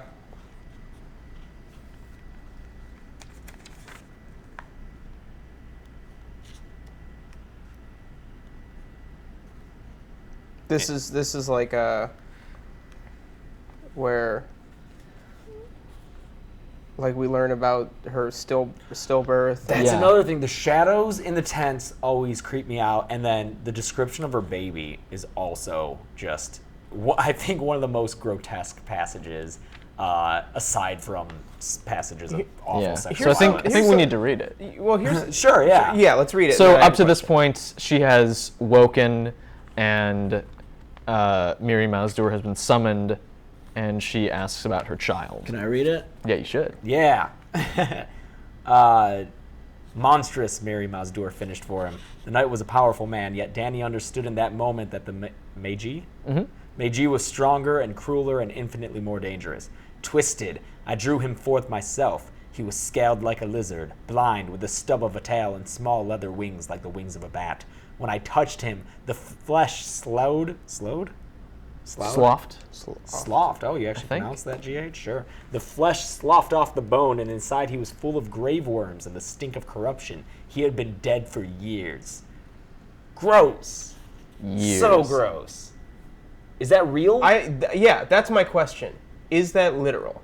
Yeah. What do you mean? Did that actually happen? Did this horrible, grotesque dead dragon thing come out of her? Or was it some kind of image, and that when the image subsided, it was just a stillborn baby? Yeah. Oh, I took it literally, but I think your interpretation works as well. The only thing that I think counters that interpretation is Jorah doesn't dispute it. Yeah. Right. She says all this stuff, and Jorah's like, he's just standing Well, that's by. the other takeaway, I think, from this paragraph, is that for Dany to say that the knight is powerful, but the Magi is more powerful. Yeah. This is like another instance of a knight being laid low by forces not of Westeros. Magic. God damn it.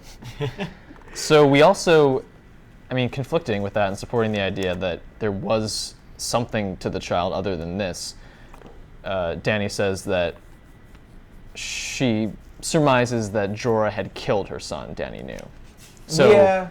That's different than what was just said, though, because there's dead for years, and then there's Jorah killing this malformed child. It was going into the tent is what...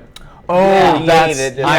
I misinterpreted that line. At first, when I read it, I was like, oh, so Jorah, stabbed this horrible monster thing? Yeah. But no, she's saying by bringing her into the tent, because the tent was a place of death. Yeah. And I think that...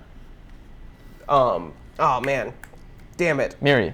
No. Jorah. No, not a name. A Doria. point that only I had in my head. Eerie. Jackie. Just naming people isn't going to help me. Daisa.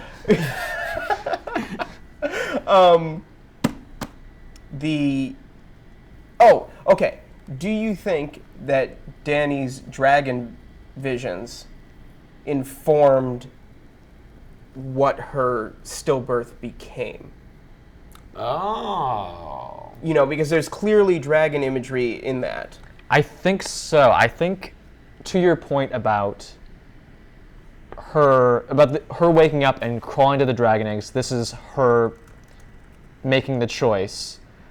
I think that in her learning about blood magic and what she could do with that, I think the dream is prophetic that this will happen, and so it's symbolizing the children that she's about to birth, essentially, from the dragon eggs. So you're asking if it's a cause, and you're saying it. Wait, are you saying it's a cause? I'm saying it's a cause. That's my question. Is do you think that she, like the magic that's happening, Dany's having this fever dream because she's in labor. That's the first dream. Do you think that dream is informing through magic the product of her stillbirth? That if she had imagined, if she had been envisioning, you know, her idea of Rhaego as this like almond-skinned, silver-haired Adonis. Well, that's the thing. She does envision that. But the dragons supersede that. Yes, and then she sees it burning away. So are you saying that her want in the dream, her subconscious... Her desire to be the last dragon and be the mother of dragons, in a way, helped... Her body kind of... Had a way to shut it down. Potentially... Oh my god, you son of a bitch. I love that I fed that to you, and you repeated it without issue. I'm glad we're quoting despicable politicians now. Hey, that guy's campaign manager is working for... A way of shutting that down. No. That's not what I meant. But it's kind of what you meant. It's kind of what I meant. But magic, not horrible. Yeah. But do you get what I'm saying? Is this a possibility, or is this reading way too much into I think the mechanics of blood magic are worth talking about, because the life that is given so that Drogo can live, his heart still pumps blood. It's the horse, but it's also Dany's child. Yeah. Why not Dany as well if she's also in the tent? What I'm wondering... that wasn't the deal. I think Mary Mazdor is punishing both of them. I think she's punishing Dany and Drogo by turning Drogo into this weak thing, and by taking away Dany's child. So I think that the magic that she's working is meant as a punishment. I just wonder if Dany, as a powerful, potentially, magic channeling being, did her kind of subconscious or whatever inform the form that baby took? Did she create the monster? So here's what I think. I think that, yes, based on what you were saying, that now that... I'm still convinced that had she not entered the tent, the child might have lived. Yes, I agree. The tent might have just been a way for that magic to take place. Yeah, but now that she was in the tent, I think that Dany is... Yeah, I think the fact that we see Mary Mazdor say a little bit later, like, you can't do this, you need to know all of the words to make a spell work, and that Dany's natural connection to magic makes it possible on its own, so that I do think then that her presence as a magic wielder of some kind influences the form. Yeah, I agree. I think we should move on. Yeah. Good. I've never thought about that. Yeah, like we could. It's interesting, and I think you're right, Joel. Okay. Points to be made just for future plot stuff. Bunch of basically the whole Khalasar left. Kopono left first, naming himself Kalpono, and then Jocko did the same. So there's Jocko out there with the Blood Rider Mago. They seized that one freed slave, Eroa. I don't know how to say it, but they definitely don't treat her good. And Dany swears revenge on Mago and Jocko. And I believe in the show, Jocko is the one who Drogo kills and gets wounded by. that ends up killing him. But obviously he's still alive right now, and he's going to play a big role in like a year when we get to Dancing with Dragons. But Khal Drogo does come back, so good to know. Also, when the sun rises in the west and sets in the east, when the seas go dry and mountains blow in the wind like leaves, when your womb quickens again and you bear a living child, then he will return and not before. This is a big prophecy that is revisited time and time again by Daenerys. I don't think we have time to get into what this all could mean. It's also the first mention of how she's now barren. Yes, apparently Daenerys is now barren. I think it is... Oh, wait. Hang on, I just lost it. While you search for that point, Emily Strong says, Dany is called the mother of dragons all the time, but I haven't heard her discussed very often as a woman who has lost a child. I think the fact that she has lost a child informs a lot of her decisions later, and the fact that she identifies herself so much as the mother of dragons is because she has no natural children of her own, and as far as she knows, cannot. So I think that it's part of that discussion, Emily, that she did lose a child. And I don't know if you've read all the books, but it's a bigger part of her storyline in the books than it is in the show. They don't really bring it up anymore in the show, but in the books it does come back. She thinks about Rhaego a little bit more often going forward. I really like on 760 Mirri Maz-Duur's takedown of Daenerys' idea of having saved her.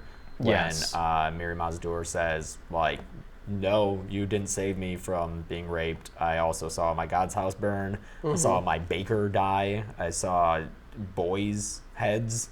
And tell me again what you saved. Your life. She laughed cruelly. Look to your cow and see what life is worth when all the rest is gone. Mm-hmm. I think that's awesome. Yeah. And Dany does not take this well. She does not see the reasoning behind this, which, I mean, you know, I get it, but I think that it's a sympathetic moment for Mirri Maz-Duur. It's also a lesson that Dany doesn't learn. Yeah, she brushes this off. She does not take this to heart. And it's definitely sort of in the tradition of magic in other contexts, or the deal with the devil. You are presented with the ironic lesson because you have life, but if that life is not informed by all the things that made Khal Drogo alive, then what do you have? And that's exactly what Mirri Maz-Duur has. Stuff. Yeah. Yeah. And she makes the decision that after spending a lot of time with Khal Drogo, it looks like she gave him a night to recover, you know. Yeah. Like, if I do everything right and like bathe him and do everything I can, let's see if he recovers overnight. This is one of the saddest moments. Like Dany killing Drogo. Yeah. Is one of the saddest moments in the early part of the series, maybe until halfway through Storm of Swords. It's so sad that she has to kill him. Yeah. It's a bummer for Dany. oh, I remember what I was going to say earlier. Please. Inadvertently, I think with the breakup of the Khalasar and these other Khals taking people away, that the fact that Daenerys' child Rhaego died saved her from dying as well, because Jorah wouldn't have been able to keep out all of the people who would then want to kill the child and possibly kill Dany. So I think the fact that there was no heir to Khal Drogo meant that they would just leave them alone. It's true. Oh, interesting, man. I like that too. You guys both had really good, interesting points that I'd never heard based on this chapter. Cool. Tyrion. Dive. To the same, I couldn't believe it. We go to the same goddamn inn. I know. And we check in on that poor woman again, just rotting even more. Yeah. Tyrion spends his life at that inn. Like, he's gonna die. Is he gonna come back there in a later book? I don't know. But he's gonna die and go to purgatory, and it's gonna be that fucking inn. We'll check in on the inn. They have my son! I love the repetition of "they have my son" Yeah. in this chapter, and how he's just quiet and everybody else is arguing around him.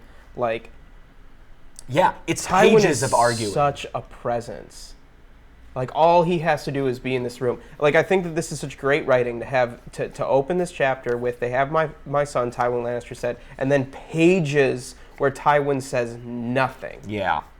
where he's just casting this shadow over the proceedings. And I love these pages of everyone arguing. For some reason, this really just hit home with me. Oh, I was going to say, I thought Gressel would have loved it too, because it's all about tactics and strategy. Exactly. And it's so many heavy hitters too. It's Tyrion and Kevin, who are both very intelligent, and Kevin, for what flaws he has, is one of the better tacticians in the series. He's top 10, just by virtue of studying under Tywin. Yeah. I think so. He doesn't do a bad job. And also, we've got Gregor talking about nuts, talking for one, and talking about what his leadership style. Yeah. A man who sees nothing has no use for eyes, the Mountain declared. Cut them out and give them to your next outrider. Tell them you hope that 4 eyes might see better than 2, and if not, the man after him will have 6. And then Lord Tywin Lannister turned his face to study Sir Gregor. Tywin saw a glimmer of gold as the light shone from his father's pupils, but he could not have said whether that look was one of approval or disgust, which is like so Tywin. Yeah. What do you think it was? Both? Probably both. I'm I glad guess you're on that my would side. work. I am disgusted, but hey, if it gets results. Yeah. Which is classic Tywin. And in the same paragraph, it goes on to say that Lord Tywin was oft quiet in council, preferring to listen before he spoke, a habit Tyrion himself tried to emulate.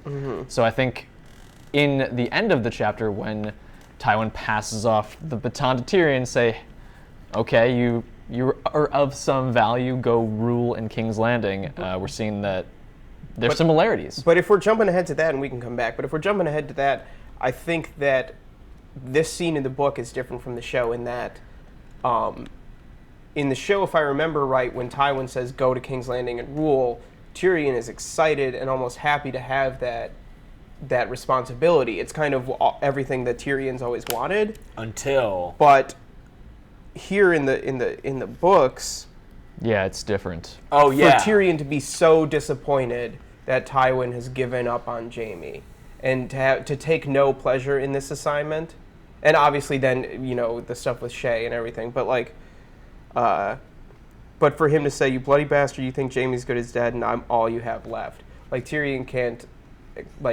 for Tywin to acknowledge Tyrion is an admission of defeat, and that's what I meant when I said earlier, where everybody thinks they've lost. Oh, you sure. know. Well, he at least thinks that he's lost Jaime. And definitely lost control of Joffrey, who he blames on those jackanapes on the council. He is not a fan of Jon O'Slint getting promoted to a lord. I love the description of the Battle of Camps too. Yeah. Oh, is that the River Run? River Run? Okay. Yeah, I love that description, how each of the 3 armies were defeated. And the description of River Run's defenses is so interesting. I love that the castle becomes an island. That's so cool. That's great. I love that. Yeah. And then when the one army turns their back, who rides out? Is it Blackwood? Yeah. Yeah, they opened the gates of River Run. Titus Titus Blackwood. Blackwood led a sortie across the drawbridge and took him in the rear. Good job, Blackwood. I don't know who the Tyrashi sellsword who leads the company of free riders is, but Someone that Jaime had enlisted. yeah, that's interesting. Thought they had enough people without sellswords. Okay, so on page 769, Tywin. Let them, call Harrenhal cursed, unleash Sir Gregor and send him before us with his reavers. Send forth Vargo Hoat and his free riders as well, and Sir Amory Lorch. Each is to have 300 horse. Wow. Yeah. Wow. Those 3 guys? Yeah. Holy shit. Yeah. Tywin just the worst. Yeah. What's the Greek who did Zeus like? Cerberus? No. The bunch of gods or demigods or whatever that he cast down. The Titans. Yeah, sure. Yeah. Yeah. Tywin just unleashed the Titans of destruction on the Riverlands. They're horsemen of the apocalypse. It's just yeah. Obviously, everyone knows Sir Gregor at this point, but Vargo Hoat is a book-only character who is disgusting. And because the Bloody Mummers aren't in the show. Aren't in the show at all. Holy shit! If you guys thought so, Gregor is a force of awfulness on his own. Then Vargo Hoat leads a group called the Bloody Mummers, who are just as bad. Did they put on shows? Is that what it's about? In a way. Oh, God. And then Amory Lorch is he is in the show. He runs into Arya and Yoren on the trail, but in the books, he killed one of Rhaegar's kids. I forget which one. But in the show, Gregor is credited with killing both of them. He killed the son. Amory killed the son? I believe. Because didn't Gregor kill the daughter? Or no, Gregor killed the son because he smashed the head. Yeah. So Amory killed the daughter, Rhaena. I always forget. Rhaena? Yeah. But so Amory Lorch is like on a level with, well, no one's on a level with Gregor, but he's up there. Yeah. So the fact that Tywin just unleashed these three guys with 300 horse each, that's going to be Clash. That paragraph is Clash of Kings. Especially like Arya's storyline for sure. And they do that. Yeah, Gregor killed Aegon. Javier's all about this. Yeah, we got there. And they do that because Robb has won 2 battles, and they are in a very difficult position. Especially because now Renly has declared himself king. Mm-hmm. Yeah, this is setting up for the War of the Five Kings, because now he says we have 2 kings, Joffrey and Renly. Mm-hmm. So 3 more to go. I mean, we'll get Robb by the end of this book. Mm-hmm. And Stannis gets a mention on 768. Do it. I have felt from the beginning that Stannis was a greater danger than all the others combined, yet he does nothing. And I wonder, too, what's Stannis doing? Why isn't he doing anything? I don't know from the show what's true in this paragraph, because they say, Stannis is building ships, Stannis is hiring sellswords. Maybe that's true. I don't remember from the show why he's waiting. We'll find out. Yeah. He's just building up strength. He's biding his time because he's a smart commander. Well, I think you could argue that he bided his time too long. Sure. Renly just declared himself king. The issue is Renly. Lords. Yeah, Renly is Stannis' issue for sure. Yeah. Renly's Damn it, speech. Renly. Javier, I don't think George R. R. Martin forgot about No. The Tyroshi that joined up with Robb. Oh, okay. Not the Bloody Mummers. No. Who are also known as the Brave Companions. That's their actual name. Yeah. Oh, yeah, don't call them Bloody Mummers to their face. Yeah. Okay. If I see him tonight, I will not say that. Yeah, I think they're going to be at the debate party. Okay, good. The Tyroshi sellswords went off to follow Tom Bombadil. Oh, no, Phoebe. Never to be heard from again. Anything else that we want to talk about? Because we're passing 2 just hours. hearing... the conflict between Tywin and Tyrion over whores is mentioned again. That's important. And it's escalated with Shay. What were we going to say, Joel? Yeah. Hearing the way that Riverrun is taken was interesting. And also hearing from Tywin, especially. Oh, wait, no, is it Tywin or is it Kevin? On 768 at the bottom, just Tywin laying out what he thinks of their situation, that they are kind of in between where Robb Stark holds, where they're cut off from the Rock. Yeah, I love this rundown. Yeah, and the Brotherhood is still being a problem for them. Yep. Who has Mo Catelyn right now? Robb left people there. They left a force there. The neck or the twins is held by the Freys, obviously. Yep. Robb Stark's in the west, so they can't go to Lannisport or Casterly Rock. Thoros and Beric are continuing to just fuck with them. Yeah, I love that rundown. But take heart, Father. At least Rhaegar Targaryen is still dead. I hoped you might be more to offer us than Japes. All right, let's go. Yeah. Okay. Oh. And speaking of jackanapes, Lord Baelish did get a mention, and I love how it was as our friend Peter. Yep. Yeah. And the cockless wonder Lord Varys. Oof. Mm-hmm. Moving on to John 9. Is this just him brooding? Yeah, when I think about him versus the Arya chapter that we got today, this is him running away and then coming back. He is so much more acting on his emotions than Arya, I think. I mean, that's his MO. But I think seeing them so close together and their responses, I was I expected it from Jon, but I was saying oh, Jon, your little sister, she has more sense in her head right now.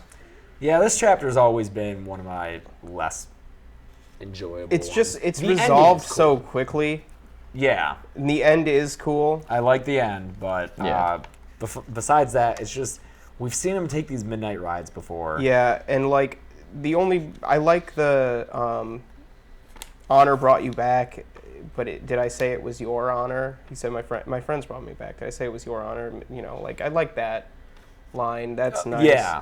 But like this night ride is just and it's Mormont kind of being a little bit more competent than we've seen him so far as a Lord Commander, being like, I knew you were going to go, I had you watched. Yeah. You know. What's he say, like, did you think they made me Lord Commander for being an idiot? Yeah. He's like, well, kinda. Up to this point, yeah. So. Yeah, I think you guys have been a little bit, and probably me as well, hard on Lord Mormont as being disconnected from what's going on around him, but this, I think, was a signal that we've been seeing it through John's eyes, and he probably knows more than he's letting on. I think the implication, as a little bit of a Mormont apologist, I think the implication is that Gior kind of got lazy.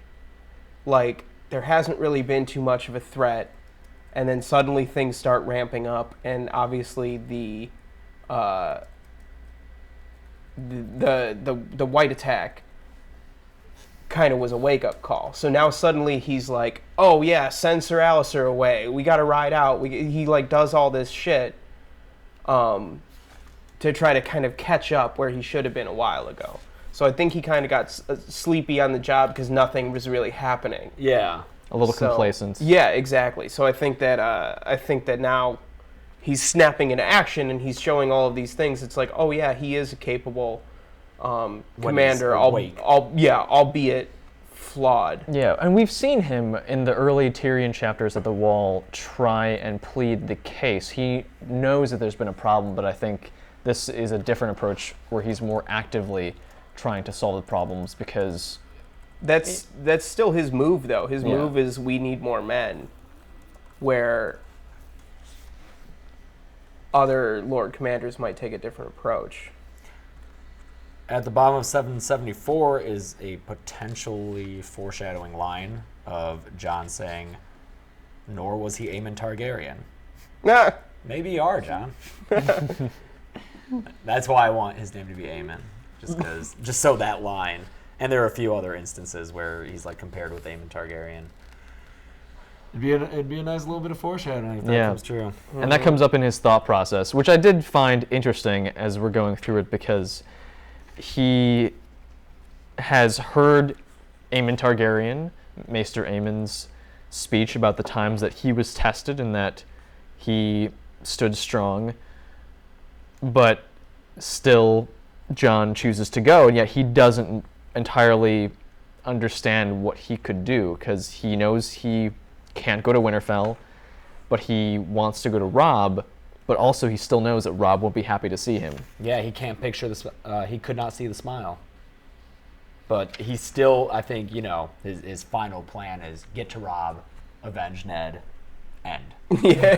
That's it. He's already thinking through what his end will be, because he's saying in 776 that he was no true Stark, he had never been one, but he could die like one. Let them say that Eddard Stark had fathered 4 sons, not 3. Yeah, that's his end goal, is to just go down as a Stark. And it's definitely a point of pride, because he sees it as more honorable or a better way to live to go and do this than stick it out at the Wall, fulfill this duty, and lead a much longer, more painful life. But I think what ultimately convinces him at the end of this is that Mormont gets him to see one person, you especially, are not going to make the difference for this other war, whereas your life can have purpose now and here. Yeah, north of the Wall. As much as I was just ragging on this chapter, I like the setting, just like living in this little journey. I like going through Molestown and the description of it being 3/4 underground. Yeah. The buried treasures. I like enough him and Ghost going through the wolves, and he packed this food that he has to partition and eat. I think it suffers, though, from being, sandwiched between, like, Tywin War Council, Dany and Dragons. It's stuck in this kind of run of, like, really intense chapters, and the end result of it is kind of meh without knowing where it goes. Oh, without knowing where it goes, sure. But I think the declaration of we're going north of the wall is pretty cool. It stirs in me. Yeah, for sure. It's epic. I mean, now put on your sword is like a really Yeah. Yeah, and like the Tyrion chapter, it's giving us a clear direction for his story after this point. Exactly. It's like, this is what Jon's going to be doing in the next book. Yeah, Right. and he's putting aside finally, at least until something significant happens again, he's saying, forgive me, Father, Rob, Arya, Bran, forgive me. Yeah. This is my place. Yep. no mention of Sansa. No mention of Sansa. Yeah. Or Rickon. Oh, we're Rickon. Oh man, and I really like I Will Not Run Again. I'm your man. I'm your man, and just like with where his story goes, Oh. he is to a fault, but no one knows. Yeah. Oh man, See, no, this that's chapter is good. Yeah, all like, right. deeper Yeah, in. okay. Yeah. And we have to talk about the other folks in this chapter. Sam, who sees him go, and then Who Pip rallies and the Toad guys, and Gren, yeah. they all come after him. Oh, yeah. Just His say, men. Oh, wait, did you say Toad? Toad, right? Yeah. I'm Yeah. sorry. I thought you were just only going to stick to the show people, but Toad is not in the show. But don't forget Mathar or... Yeah, was Matt there? Yeah, Mathar. I learned that his full name is Mathar. Oh, I actually missed him. Yeah, I oh, circled shit, it. there he So is. now you're on notice, Mathar. I'm going to be keeping a close watch on you throughout this series and seeing what happens to you. I wonder if you die. And now your Mathar watch I would begins. imagine that he doesn't make it. I'm guessing, yeah. But I'll keep an eye on you, Matt. And then, there's this Halder guy. He's been around this whole book, and he seems like he has kind of a leadership role among the friends. Because, Isn't he like a big guy? Wasn't he one of the guys who was like pretty decent at fighting early on? who was at odds at first, but then... But then Jon beat him. Was it Halder and Rast, and then Halder, warmed up and Rast didn't? Yeah, Is that the I case? think Correct us if we're wrong, Javier. he will. But yeah, I like Halder, because in the show, you only have... Gren and Pip. Yeah, And and then here- later Ed. Yeah. Oh, yeah. We don't even have Dolores Ed yet. Has he been in this book?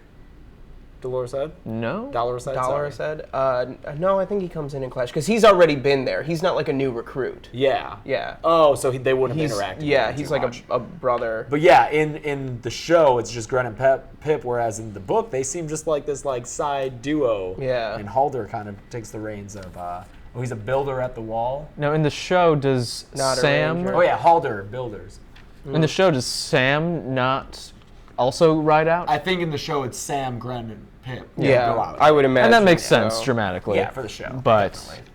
But yeah, in the book, it's realistic. Sam's not going to go on this midnight ride. Yeah. Yeah, John jumps over him and The, later thinks, "Oh, I hope he's okay. He's so fat and awkward." might He twist says his that, ankle. and I'm like, "Oh, John, come on." The repetition of the oath is great.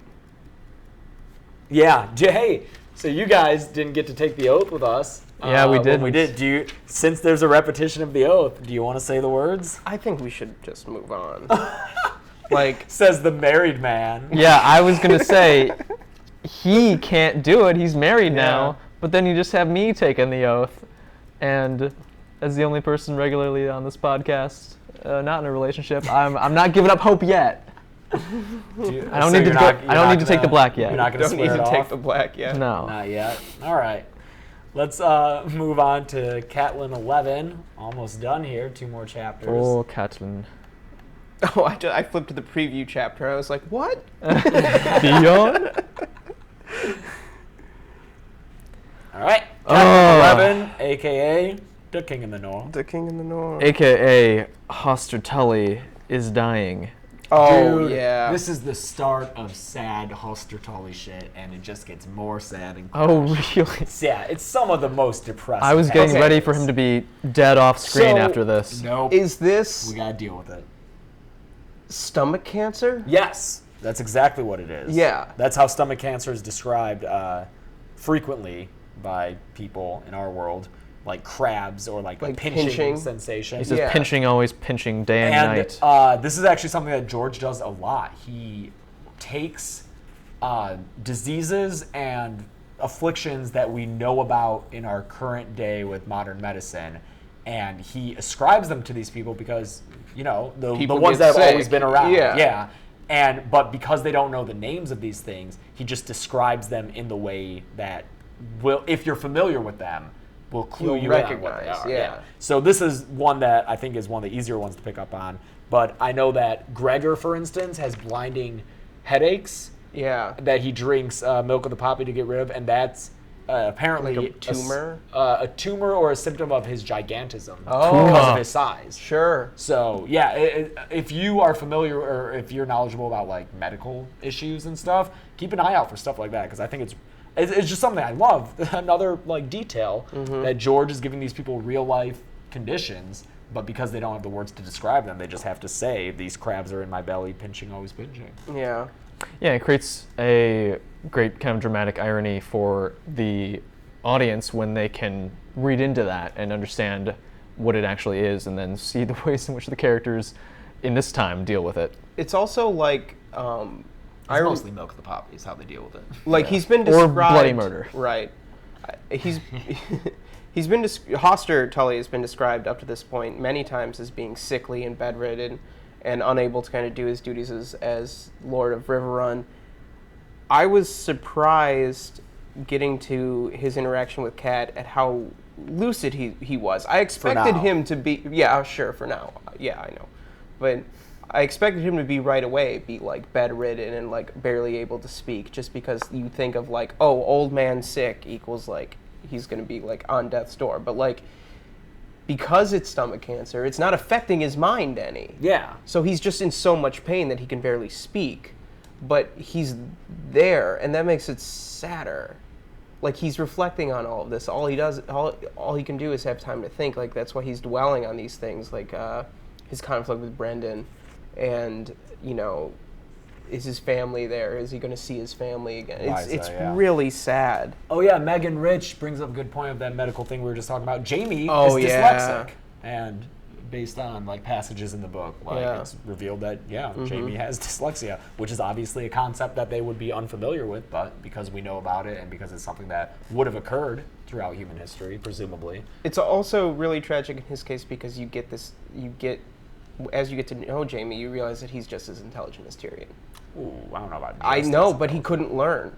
Oh, you know, it's again nurture versus nature, all that stuff. Sure. One thing I really enjoyed and found a little heartbreaking on 788 is that reversing the roles, whereas in Catelyn 10 she had been waiting for Hoster so many times, and he would say to her, "Were you waiting for me, little cat?" He says, "My little cat, I watched for you." Mm-hmm. He was waiting for her. He was watching for her. It is a sweet thing, and like, just having his bed out on the balcony so he can look over he cares enough about his people that he wants to see what's going on with Riverrun in his castle. Hoster Tully is a very sad character just because of his condition, and like it sounds like he was a good commander, possibly a good warrior. In his prime. He was 9 Penny Kings, and you know, I think it's telling that he wanted to see and hear the sounds of battle. That brought him comfort. Yeah. He's juxtaposed greatly, I think, with Edmure and Edmure's failings as a commander. Yeah. On 789, has he wed yet? Taken some girl to wife? He is not wed, you know that, father, nor will he ever. I think we've discussed it on the show before. Yeah, we have. How Brendan is most likely a gay character. Yeah. Which is awesome. Yeah. But I wonder why, like, when Catelyn says, he never will, nor will he ever, she says. Like, I don't think anyone knows. I don't think anyone knows. He might not even, well, he probably knows, you know. Yeah, but, like, maybe it's just not something that he cares about. He's either gay or he's asexual. Oh, yeah, that's a possibility, too. You know? Can't deny that possibility. Was there ever talk of someone that he, sort of like a Robert situation where there was a love lost, and so he decided no one can ever replace this person? No, I don't think so. Okay. Not like with Barristan. Oh, Barristan had someone that he once loved before he took his vows? Yep. Someone's pointing out that the Jamie dyslexic thing might be show only. It's not in the books. We will find out. Within the year.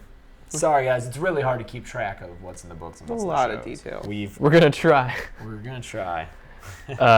It's telling that even as Hoster is asking about everyone that's there that he wants to see, Edmure recently was in chains. He's gotten to see his son again. He'll get to see his grandson. He won't get to see Lysa, and I think it's hard for Cat to explain why, but also that he, even at this point in his life, he's still mad at his brother, at the Blackfish. Yeah. He can't forgive him for never marrying. I love that. I love how Brendan reacts to it. Hoster will be chiding me about the red wine girl even as we light his funeral pyre. I love Brendan's sense of humor. I know. I'm so glad he's such a presence in this book. Yeah. Whereas he was cut from the first season of the show. Yeah. Hey, now Carl Vance is a lord. And, his dad was killed at the Golden Tooth. Mark Piper's there. And a young Derry. Young Derry. Which is important because the old Derrys were royalists. They were Targaryen supporters. That's right. Thank you. I'm glad you always bring that up and remind. So what are you saying, though? That the young Derry is probably also a loyalist? No, I'm saying that the young Derry is impressionable, so his allegiances aren't forged in the way that the older ones were. Exactly. He doesn't have that tie to the Targaryen or that potential... Right. He probably... Kat says that he's Bran's age. He never knew the Targaryen ruler. Yeah. He would have come up under Robert, and, so he can throw his loyalties behind Robb with no kind of extra historical baggage. Yeah. Before we get to the King of the North stuff, we get a little bit more Peter backstory. Yes, we do. Yeah. So it's interesting. I think it's a very important paragraph. Yeah. I think so too. She had not thought of that in years, how young they all had been. She no older than Sansa, Lysa younger than Arya, and Peter younger still, yet eager. The girls had traded him between them, serious and giggling by turns. It came back to her so vividly that she could almost feel his sweaty fingers on her shoulders and taste the mint on his breath. There was always mint growing in the God's Wood, and Peter had liked to chew it. He had been such a bold little boy, always in trouble. He tried to put his tongue in my mouth, Catelyn had confessed to her sister afterward when they were alone. He did that with me, too, Lysa had whispered, shy and breathless. I liked it. So much in there. It explains, earlier we commented on his breath smelling of mint. Yes. Like, what's going on with that? Looks like it was just a habit he picked up as a kid, which is fun. And then, always getting in with those Tully sisters, man. And Catelyn being a little bit more reluctant to it, but Lysa being more receptive to it. She liked it when he got his tongue in there. And this previews possibly something later, or adds another layer to the rumor of something else having happened between Catelyn and Peter at some point, because I think it's who's the guy who goes with her down from Winterfell to King's Landing? Which guy is that again? With the whiskers? Oh, yeah. That shaves him off? Roderick Cassell?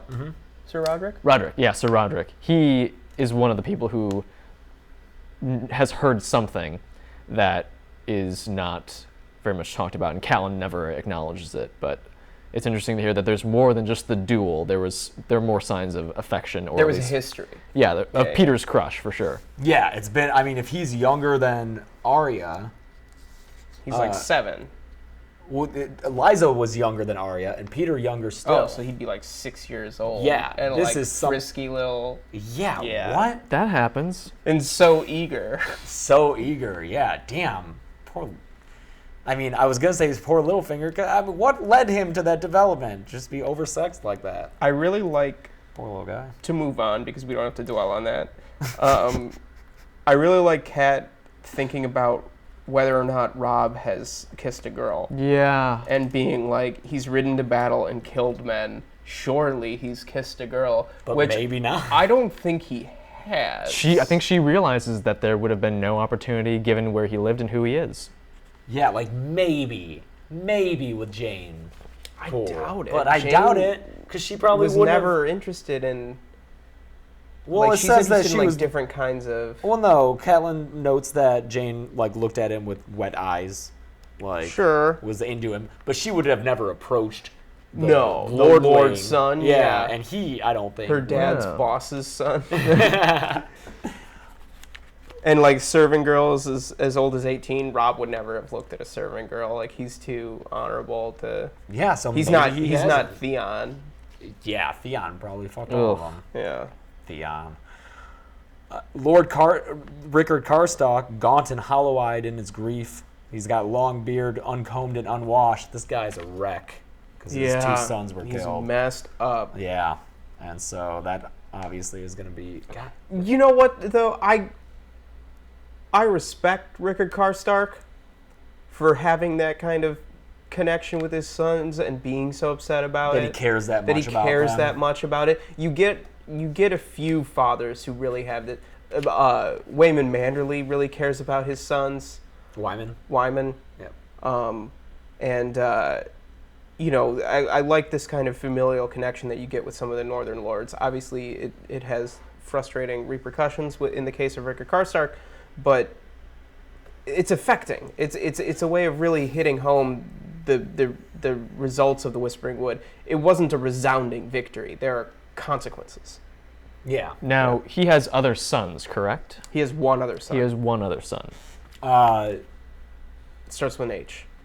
The H1 lived. I don't know. Letters. Horan Cafan. A bunch of people in the chat, including Javier, saying Rob asked Theon not to talk about girls in front of Bran. It's implied he gets around. I don't know. I think Rob could be one of those guys who are like, oh, dude, that's so cool. Like, yeah, tell me details, but never taking the step to do it himself. Remember, especially, I'm sure you know Javier, but especially since Theon is so much older than Rob in the book. And I think it's just like he likes to hear Theon's stories. I think given what happens with Jane Westerling, I don't think Rob's I don't think he's ever had sex before. Yeah. With how he reacts to Jane Westerling. Yeah. But maybe he's, run a few bases.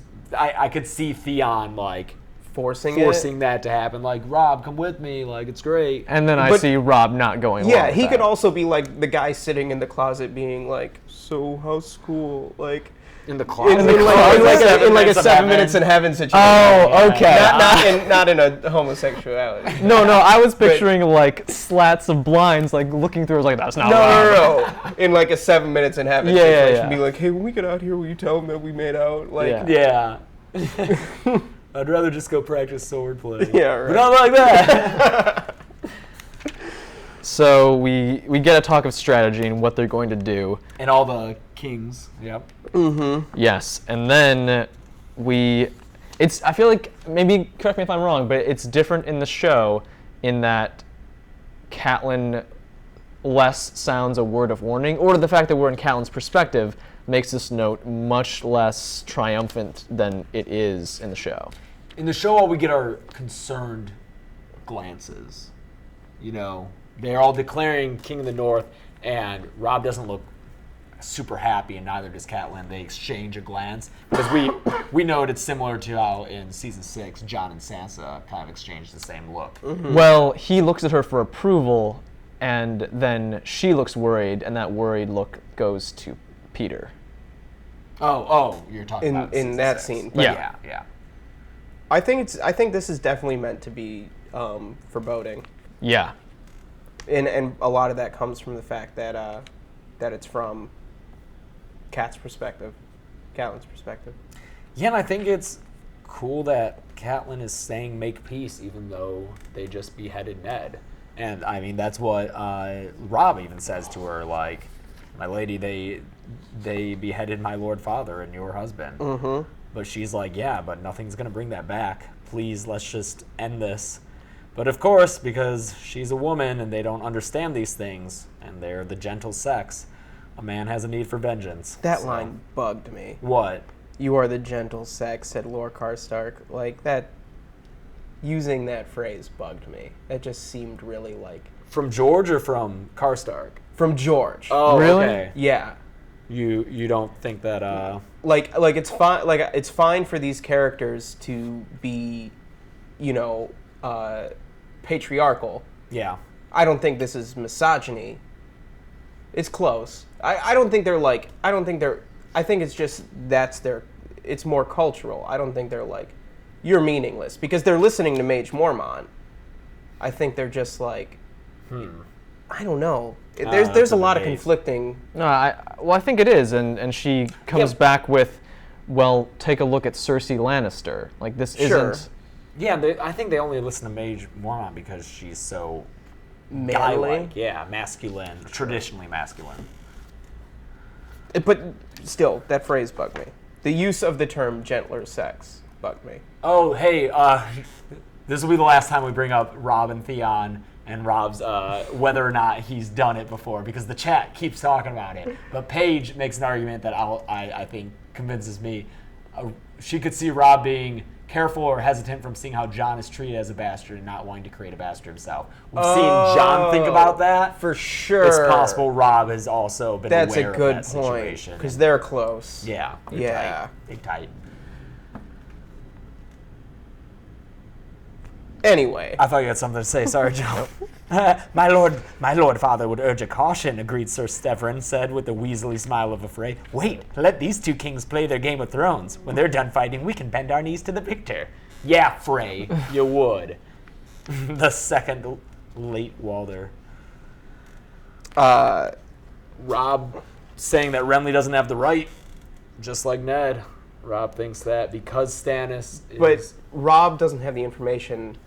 He keeps saying that Joffrey's the rightful king, which I think is interesting and maybe differs from the show, if I remember correctly. Do they not have the news yet? Has it not gotten to them in any form? No, because Stannis is the one who sends the letter, and that's early in the Clash. Yeah. So as far as he knows, Joffrey is the rightful king. He's just the rightful king that he's going to rebel against. Right, so that's why his support goes to Stannis as the next in line. Well, yeah. Or Tommen. He even mentions Tommen. He does mention Tommen, yeah. Tommen is next in line. But no less a Lannister, says Mark Piper. Yeah. I like that spelling of Mark, by the way. Yeah, it's an interesting way of doing it. And it's hard because we are in her perspective, and she thinks she had come so close, but the moment was gone, and there would be no peace, no chance to heal, no safety. And yeah, it's just the men start shouting again, and that's what leads them in the loudest, biggest man shouts loudest and biggest. He shouts bigly. I like that Catelyn had come so close. She thought they had almost listened. I don't think they did. No, I think there was not a chance in hell. They were just waiting for her to stop talking so that they could yell about war some more. Yep. So they do it. It's a big speech from the Great Jon. From the Great Jon. It was the dragons we married, and the dragons are all dead. There sits the only king I mean to bow my knee to, my lords. King of the North. I feel like this is a logical solution for the Northern Lords. Yeah. Like, this makes total sense. They made that agreement with the Targaryens. The Targaryens were usurped by Baratheon, so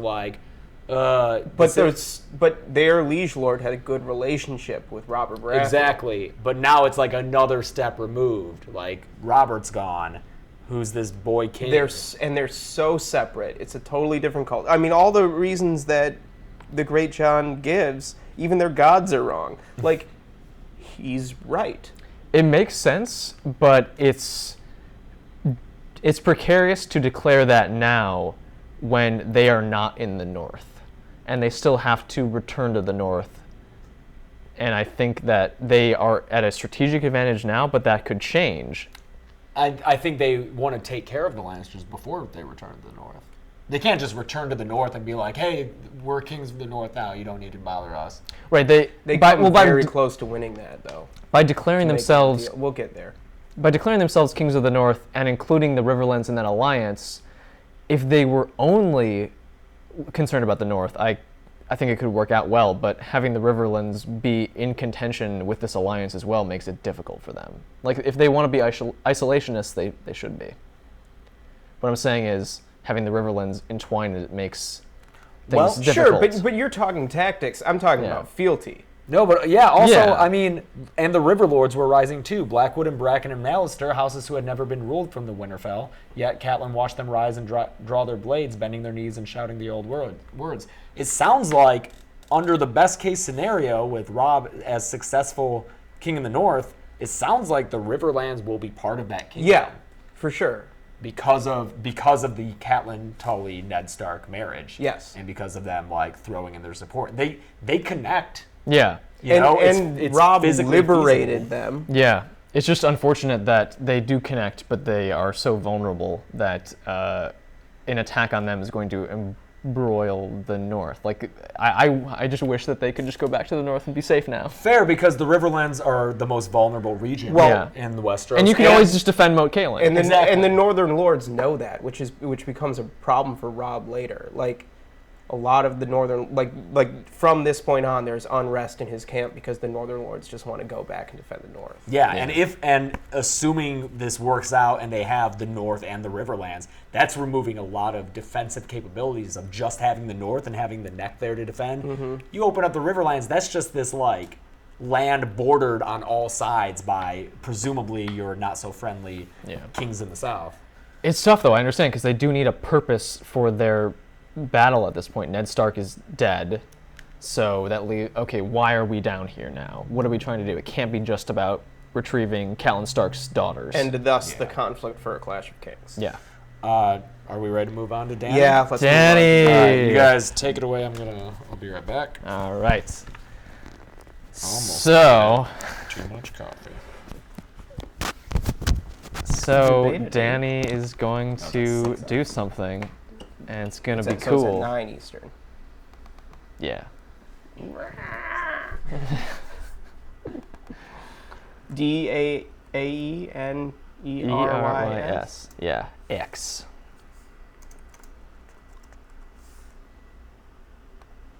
All right. So this is it. And we get at the very beginning of it, Dany setting up to do some blood magic. They're already building this pyre. Yeah, I didn't remember how much of this chapter was just like prep for this. Yeah. Yeah. Yeah. Like she knows.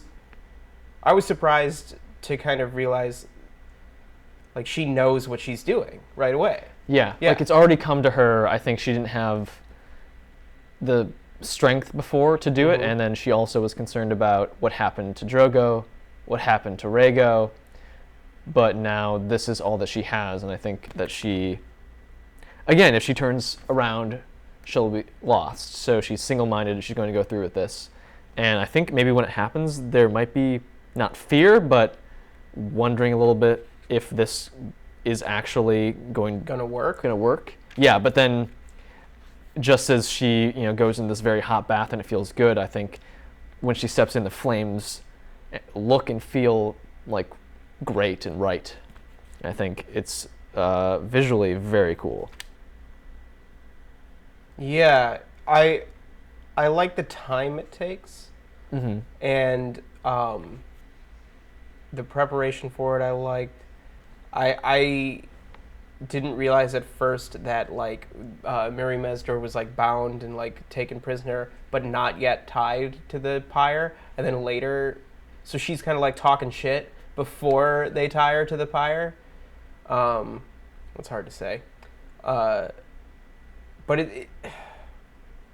it's still just kind of like, after everything else that happened in this last chunk of the book, like the main character getting killed, and like new kings and like all this other stuff,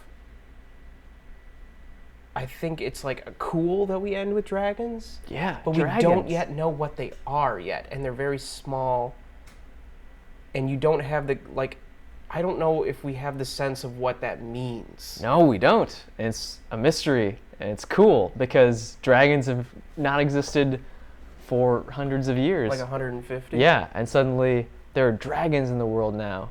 And we even have in-book people who are very skeptical. She's going through the ceremony of appointing blood riders, and none of them, not even Jorah, are going to really follow her to whatever she's doing. Like, the Dothraki are not going to follow her, period. Like, I'll take you to Vez Dothrak to be part of the Dosh Khaleen, sure. That's the best she gets out of him. Yeah. Or, I will follow you, but I'm not going to help you do whatever you're going to do now, from Jorah. I like that she doesn't dispute them. She lets them say their piece. Yeah. She's just like, this will change in a little bit. Yeah. Hold a beat, we're going to do something, and then Yeah. we'll see what you say. Yeah. Yeah, which is nice. It's a good chapter. It's obviously a powerful way to end the book. And it made me want to immediately start reading the second book. Yeah. But it is just kind of like, what does this mean that there are dragons now? I know. Like, they're dragons now. Yeah. Like, Dany's storyline has been such about, like, building to this moment of the dragons and, like, the gradual introduction of magic to this world through the dragons, or leading up to the dragons. But it's just so, like, I don't know. It's world changing. Literally, yeah. Yeah, so. Yeah. Is this, I think I missed it, but is this the chapter when we get the mention of the comet? She does mention the She comet. mentions the comet. It's interesting yeah. to me, as opposed to the show, where the chronology puts the comet after the appearance of dragons. That is different. But the comet, Lucy. The comet here is like made mention to like in regards to like Drogo's like star appearing. Yeah. Which I thought was really nice. I'd never noticed that before. Danny looked and saw it low in the east. The first star was a comet burning red, blood red, fire red, the dragon's tail. She could not have asked for a stronger sign. Mm-hmm. Yeah. We were talking while you were in the bathroom, James, about like I thought it was interesting that like from the beginning of this chapter she knows what she's doing. Yeah, it's her at full confidence and full knowledge. Oh, but yeah, this does have that little bit on the top of 802 that I'm like, ugh, with getting perfumed up. Oh yeah. Why? Yeah. Ugh. Like I don't know. You want to put on your best face. Just you want to feel good when you're going into this thing. I mean, yes, it'll all be burned away, but it's just a confidence thing. Yeah, I guess. That's the equivalent of middle school me, like, spraying Axe down there. Well, you're gonna present dragons in the world. You want to just feel good. Maybe they like... Feel good, smell good, man. Yeah, yeah. And I like that Drogo smell is apparently semen by Drogo. Where is that? His scent. He smelled like grass and warm earth, like smoke and semen and horses. He smelled like Drogo. Well, that to be fair, that is Drogo entirely. What page is that on? That's on page I missed 802. that. Second paragraph, 802. Yeah. Also, yeah, I'm just concerned. I'm just concerned about Dany getting a UTI with all that perfume and stuff. Anyway, I think it's important for her arc that before she has this rebirth, she does free the slaves, because that's obviously going to be a big part of her storyline and a big part of her character moving forward. So before she takes this new step and this new life, she starts by freeing the slaves. Yeah, it's a move she goes back to a lot. Like, you're free now, you can follow me if you want. Like, it's almost guilt-trippy. You don't have to follow me. I did, like, free you from your you shackles do owe of me your servitude, lives, but whatever. Yeah, if you want. Jorah just trying to get her to go east with him. He really wants to go to Yeah, Ashai. he just wants to run away. And, like, Jorah's, like, perfect world is we go to Ashai, sell the dragon eggs, and just, like, live. Yeah. Yeah. It was a permanent vacation. Yeah. We could have gone anywhere. UTIs cannot kill a dragon. Thank you, Stephanie. And so Mirri Maz-Dur is bound to this pyre, and she says that she won't scream, but she does. Yeah. She screams. She's like, you won't hear me scream. I will. But it's not your scream that I want. And when she goes into it, it's interesting to... Lucy. That can't be.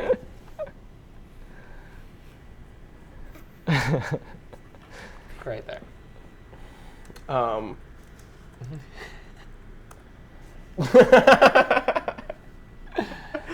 Jessica Dubois asked, what exactly causes the dragons to hatch in this moment? I think it's the combination of blood magic from...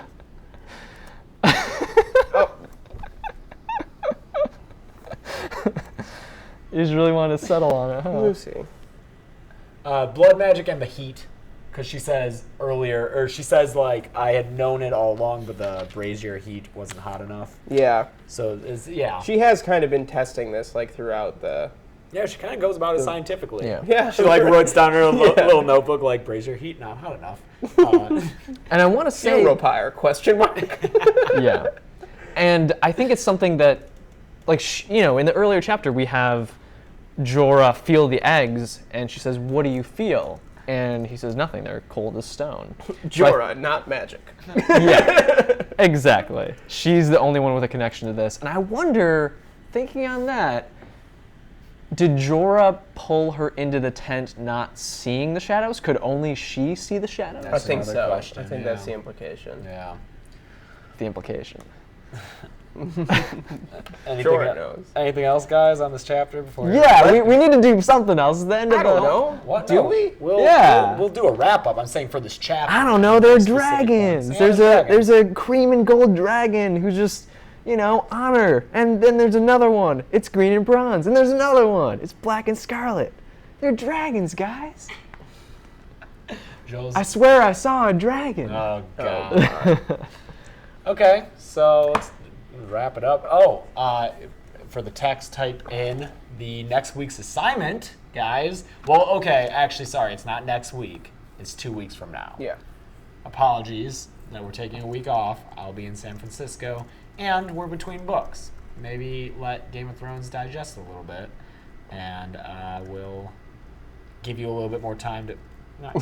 We'll give you a little bit more time to sink your teeth into this unfamiliar territory, because our first stop is Dragonstone, and it's a very long prologue. So it'll be prologue to Arya 2. That is page 92 in the mass market paperback. We have 2 Aryas. We got a Sansa in there. We got a Tyrion, and possibly no, we don't get to our first Jon, but it'll be good stuff. and a Bran. Nice. Ooh. I really like Bran stuff in Clash. Bran as Lord of Winterfell. Yeah, I do too. It's really enjoyable Bran stuff. And is that... It'll okay, fix. Sure. So yeah, that's what our assignment for 2 weeks from now is. Page 1 through 92. Prologue. Again, that prologue is a very long chapter. And because it's unfamiliar, it's like 30 pages. It's one of the best prologues, I think. Though. I think so. It does such a great job of introducing us to that world, these new characters, and what they mean. We got Stannis. Yeah. Stannis the Manus. I'm excited. And Davos, it's good Davos. stuff. Melisandre coming at us in Yeah. a big way.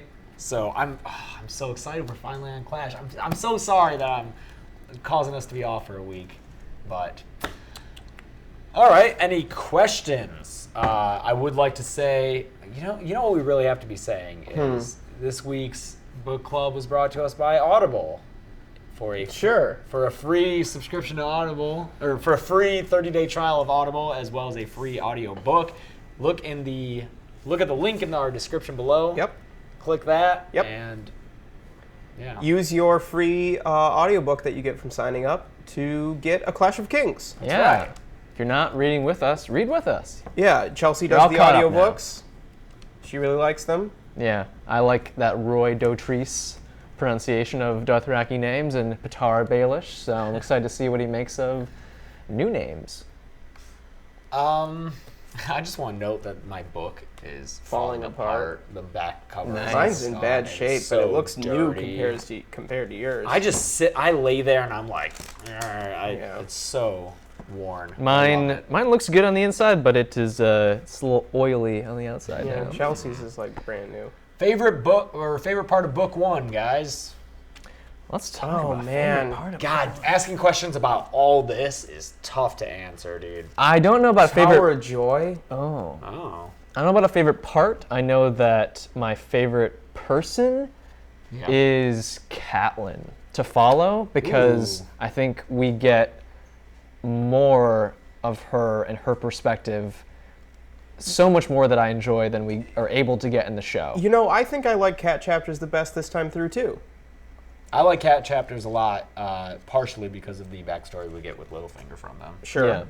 I like being in her point of view, because I think the way she thinks is interesting, and I can see her flaws, but I think she's very smart and brave. I think it catches up with her when she's wrong, but I love her tenacity and her, I don't want to call it paranoia, but her awareness. It's something that Ned lacks, and I miss them as a team. So I hope that nothing's gonna happen to her, right? I do think that awareness grows into a bit of paranoia going forward. Freya asked an interesting question that I think would be worthy to talk about. Freya Morgan, were there points, chapters, or passages you wanted to skip? Not really. Some Jon stuff, I think, is a little boring, a little brooding. Sure. It's all new to me, so I was happy to go through Lucy. It's all new to me, so I was happy to read all of it just to get a sense of where we were going.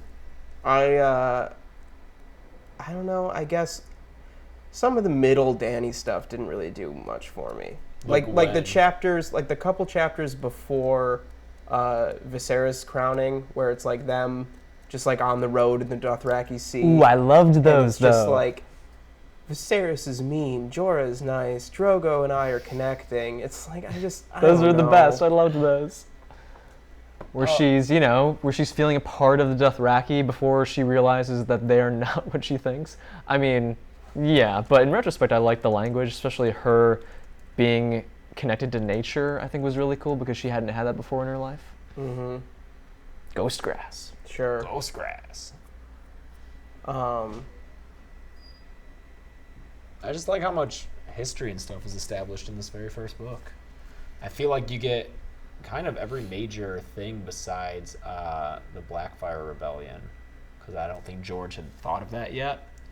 But there's so much other history that comes into play later, or at least informs later decisions that's laid out right here. Mm-hmm. Best. Peony asked if we had, when we finished the first book, if we had any theories. I just started the second book. I just started the second book. I didn't think about. I didn't sit there and think about theories. I wanted to know who killed Jon Arryn. I wanted to know who Jon's parents were. I wanted to know the answers to these questions. But right, because think about their. We don't know if this were a first read who actually killed. It's not confirmed who killed Jon Arryn. They kind of drop it a little bit, but I was still kind of like, who killed Jon Arryn? Yeah. So we'll find out. Yeah, that could be frustrating on a first read. We'll find out in. Months. I found out 5 years later. Did you have any? Oh, here we go. Any from characters Caitlin you feel Sheridan? about now? Yeah, any characters you feel different about now? On this read, my feelings on the characters are pretty well solidified. Like, reading a Game of Thrones for the 6th time isn't going to change my feelings on any of these characters. You were paying more attention to Sansa. Yes, I was. Sansa thoughts? I was intrigued kind of by her treatment of Jane Poole. That's something that I didn't really remember. She's kind of a dick to Jane. Like, she seemed like she feels like she's better than Jane. Jane's just a steward's daughter. I thought that they were closer friends. Oh, yeah, it seems more like friends by situation. Yeah, just because. Yeah. So, that's kind of my feelings on my takeaway from Sansa this time. I think for me, Jeor Mormont, I've said this throughout these meetings, but yeah, I used to respect him more, and now I just feel like, although today's reading definitely was, I think you made a good point of maybe he's just been asleep at the wheel a little bit. Mm-hmm. He's not necessarily a dumb guy, but I think we'll see a stronger Jeor Mormont going forward. Yeah. Yeah. The differences between book Varys and show Varys were very interesting to me because in the show he's not a guy who runs around in different costumes. Yeah. That was interesting, and I think seeing the ways in which he is not all about the realm. I firmly believe in the show, based on what I've experienced, that he is about the peace and good of the realm, and I see partially from you guys, but once I have that point of view and looking into the interactions with various characters, I see that there is a larger purpose, yet unknown to me, to Varys. Things you're looking forward to most by Clarence Chow. Should we keep that confined to Clash? Because otherwise I would just say Battle of Ice. I think from the 5 books that are out, I'm just looking forward to Feast and Dance again, because they're the ones that I'm least familiar with. Yeah. I've gone over them again the least. Yeah. And I think that they have such depth to them that with my full-on knowledge of the series and the universe now, they're going to be way more rewarding. Agreed. Hopefully, what if we reread it and it's like, oh, no, these kind of suck. In a broader sense, I'm really looking forward to getting to Jaime chapters. Yeah. I'll be here to be excited about things that you guys may be down on. I'll get you back up there. Thanks. Yeah, I'm excited to see the major differences. Things that are not only like, oh, well, Catelyn had a trip up the Erie that was a new chapter, a new experience that was interesting, but things that are wildly divergent. I can't wait till we get to the characters that don't exist in the show. Yeah. Which kind of ties into Peony's question. What's that? Scenes you wish were in the show or done differently in the show. More Blackfish. Yeah, let's confine it to this book. Yeah. I'd say Blackfish for sure, and the Tyrion battle would have been awesome, but obviously understandable that they didn't have the budget for it. Yep. Otherwise, season 1 does a really good job as an adaptation. Yeah, and some of the changes they make are solid. Yeah. Like we were saying today, the Ned thing with Arya. I mean, when he's the main character of the show, of course they're going to check in with him a little bit more during that scene, but I liked him looking out for Arya during it's like his last act. Mm-hmm. Should we wrap up? Yeah, we do have to wrap up because it is time for the showdown. Guys, thank you so much for joining us. Yeah, this was great. Yeah. I really look forward to doing these. These are a lot of fun. I can't wait to get going into Clash. Now we're into some... I just was looking, though, at how much longer it is. It is longer. It's yeah. really longer. So it's like this much longer. pages longer. It's almost 200 pages longer. It's 150 pages longer. So, yeah. It's it'll take us a little bit. And then another 150 pages for Storm. Yeah. But it'll be good. We're getting into some fun shit now. Davos chapters and Theon chapters. Theon. Yay. Oh, wait. Yeah, Theon chapters, right? Yep. Yeah. Oh, yeah. Oh, for sure. Yeah. All right, guys. And next time we'll have Chelsea back, right? For sure, we'll have Chelsea back. I think 2 weeks out. Yeah. I'm not sure. But let's get clashing. Again, if you don't own the books already, links in the description of where you can get them on Amazon. If you do that, we'll get a small little kickback. If you don't want to read, if you want to listen instead, you can do that on Audible with a free 30-day trial and a free book from us just to get Clash. Besides that, are there other? There's a link below in the description to our Patreon page. For as little as $1 a month, you can make a huge contribution to our channel. Every little bit makes a big, big impact. A lot of the equipment, most of the equipment, pretty much everything that's not my computer that we use to make Book Club was purchased through contributions from the channel. We do not make a profit from the channel. Everything that we get goes right back into the channel to make things better for you guys. So we want to make things better. We want to make the streams better, try to avoid hiccups. Yeah, today was pretty good. Today was pretty good. So we're going to buy something for the camera so it's not duct tape. Exactly. And if you want to help us buy that camera case, click the link in the description below to our Patreon. Support us with as little as $1 a month, and we get you get some fun little rewards that we're a little bit behind on, but we're going to catch up. Yeah. Also, sigils. Guys, we're out of sigils. We need some sigils. And we say that very flippantly, seeing as none of us have artistic talents. Yeah, we don't need them so much as we love when you send them, and they're so great. So if anyone has any inclinations, we'd put them up. They're so cool. Yeah, so please send us sigils at practicalfolks@gmail.com. Speaking of that, go ahead and follow us on Twitter, Instagram, Facebook at Practical Folks. Yeah, follow us on the social medias. We're doing more than just announcing when things are going live, so we do stuff there. Yeah. A lot of times I'll have a wine drinking editing night and just chat with people on Twitter. So. Yeah, and I will talk about pop culture things like Star Wars Rebels or The Flash. Besides that, is there anything else for us to go over, or are we good to go? I don't think so. Subscribe if you haven't subscribed. Please subscribe. And send it to your friends to subscribe. Try to get other Game of Thrones fans in on this book club, because today was a good day with numbers, but I'd love to see more people in these conversations, because you guys offer so much. You fill in our gaps of knowledge and give us new things to think about, so the more outsourcing of ideas that we can do, the better. And it's not too late to catch up. You've got a week to read Game of Thrones. All right, guys. Until then, I'm James. I'm James. I'm Joel. And this has been What's in This Book. But If in you the have a future, name. it's going to be What's in This Book. That one. They're different books. Same book series, different books.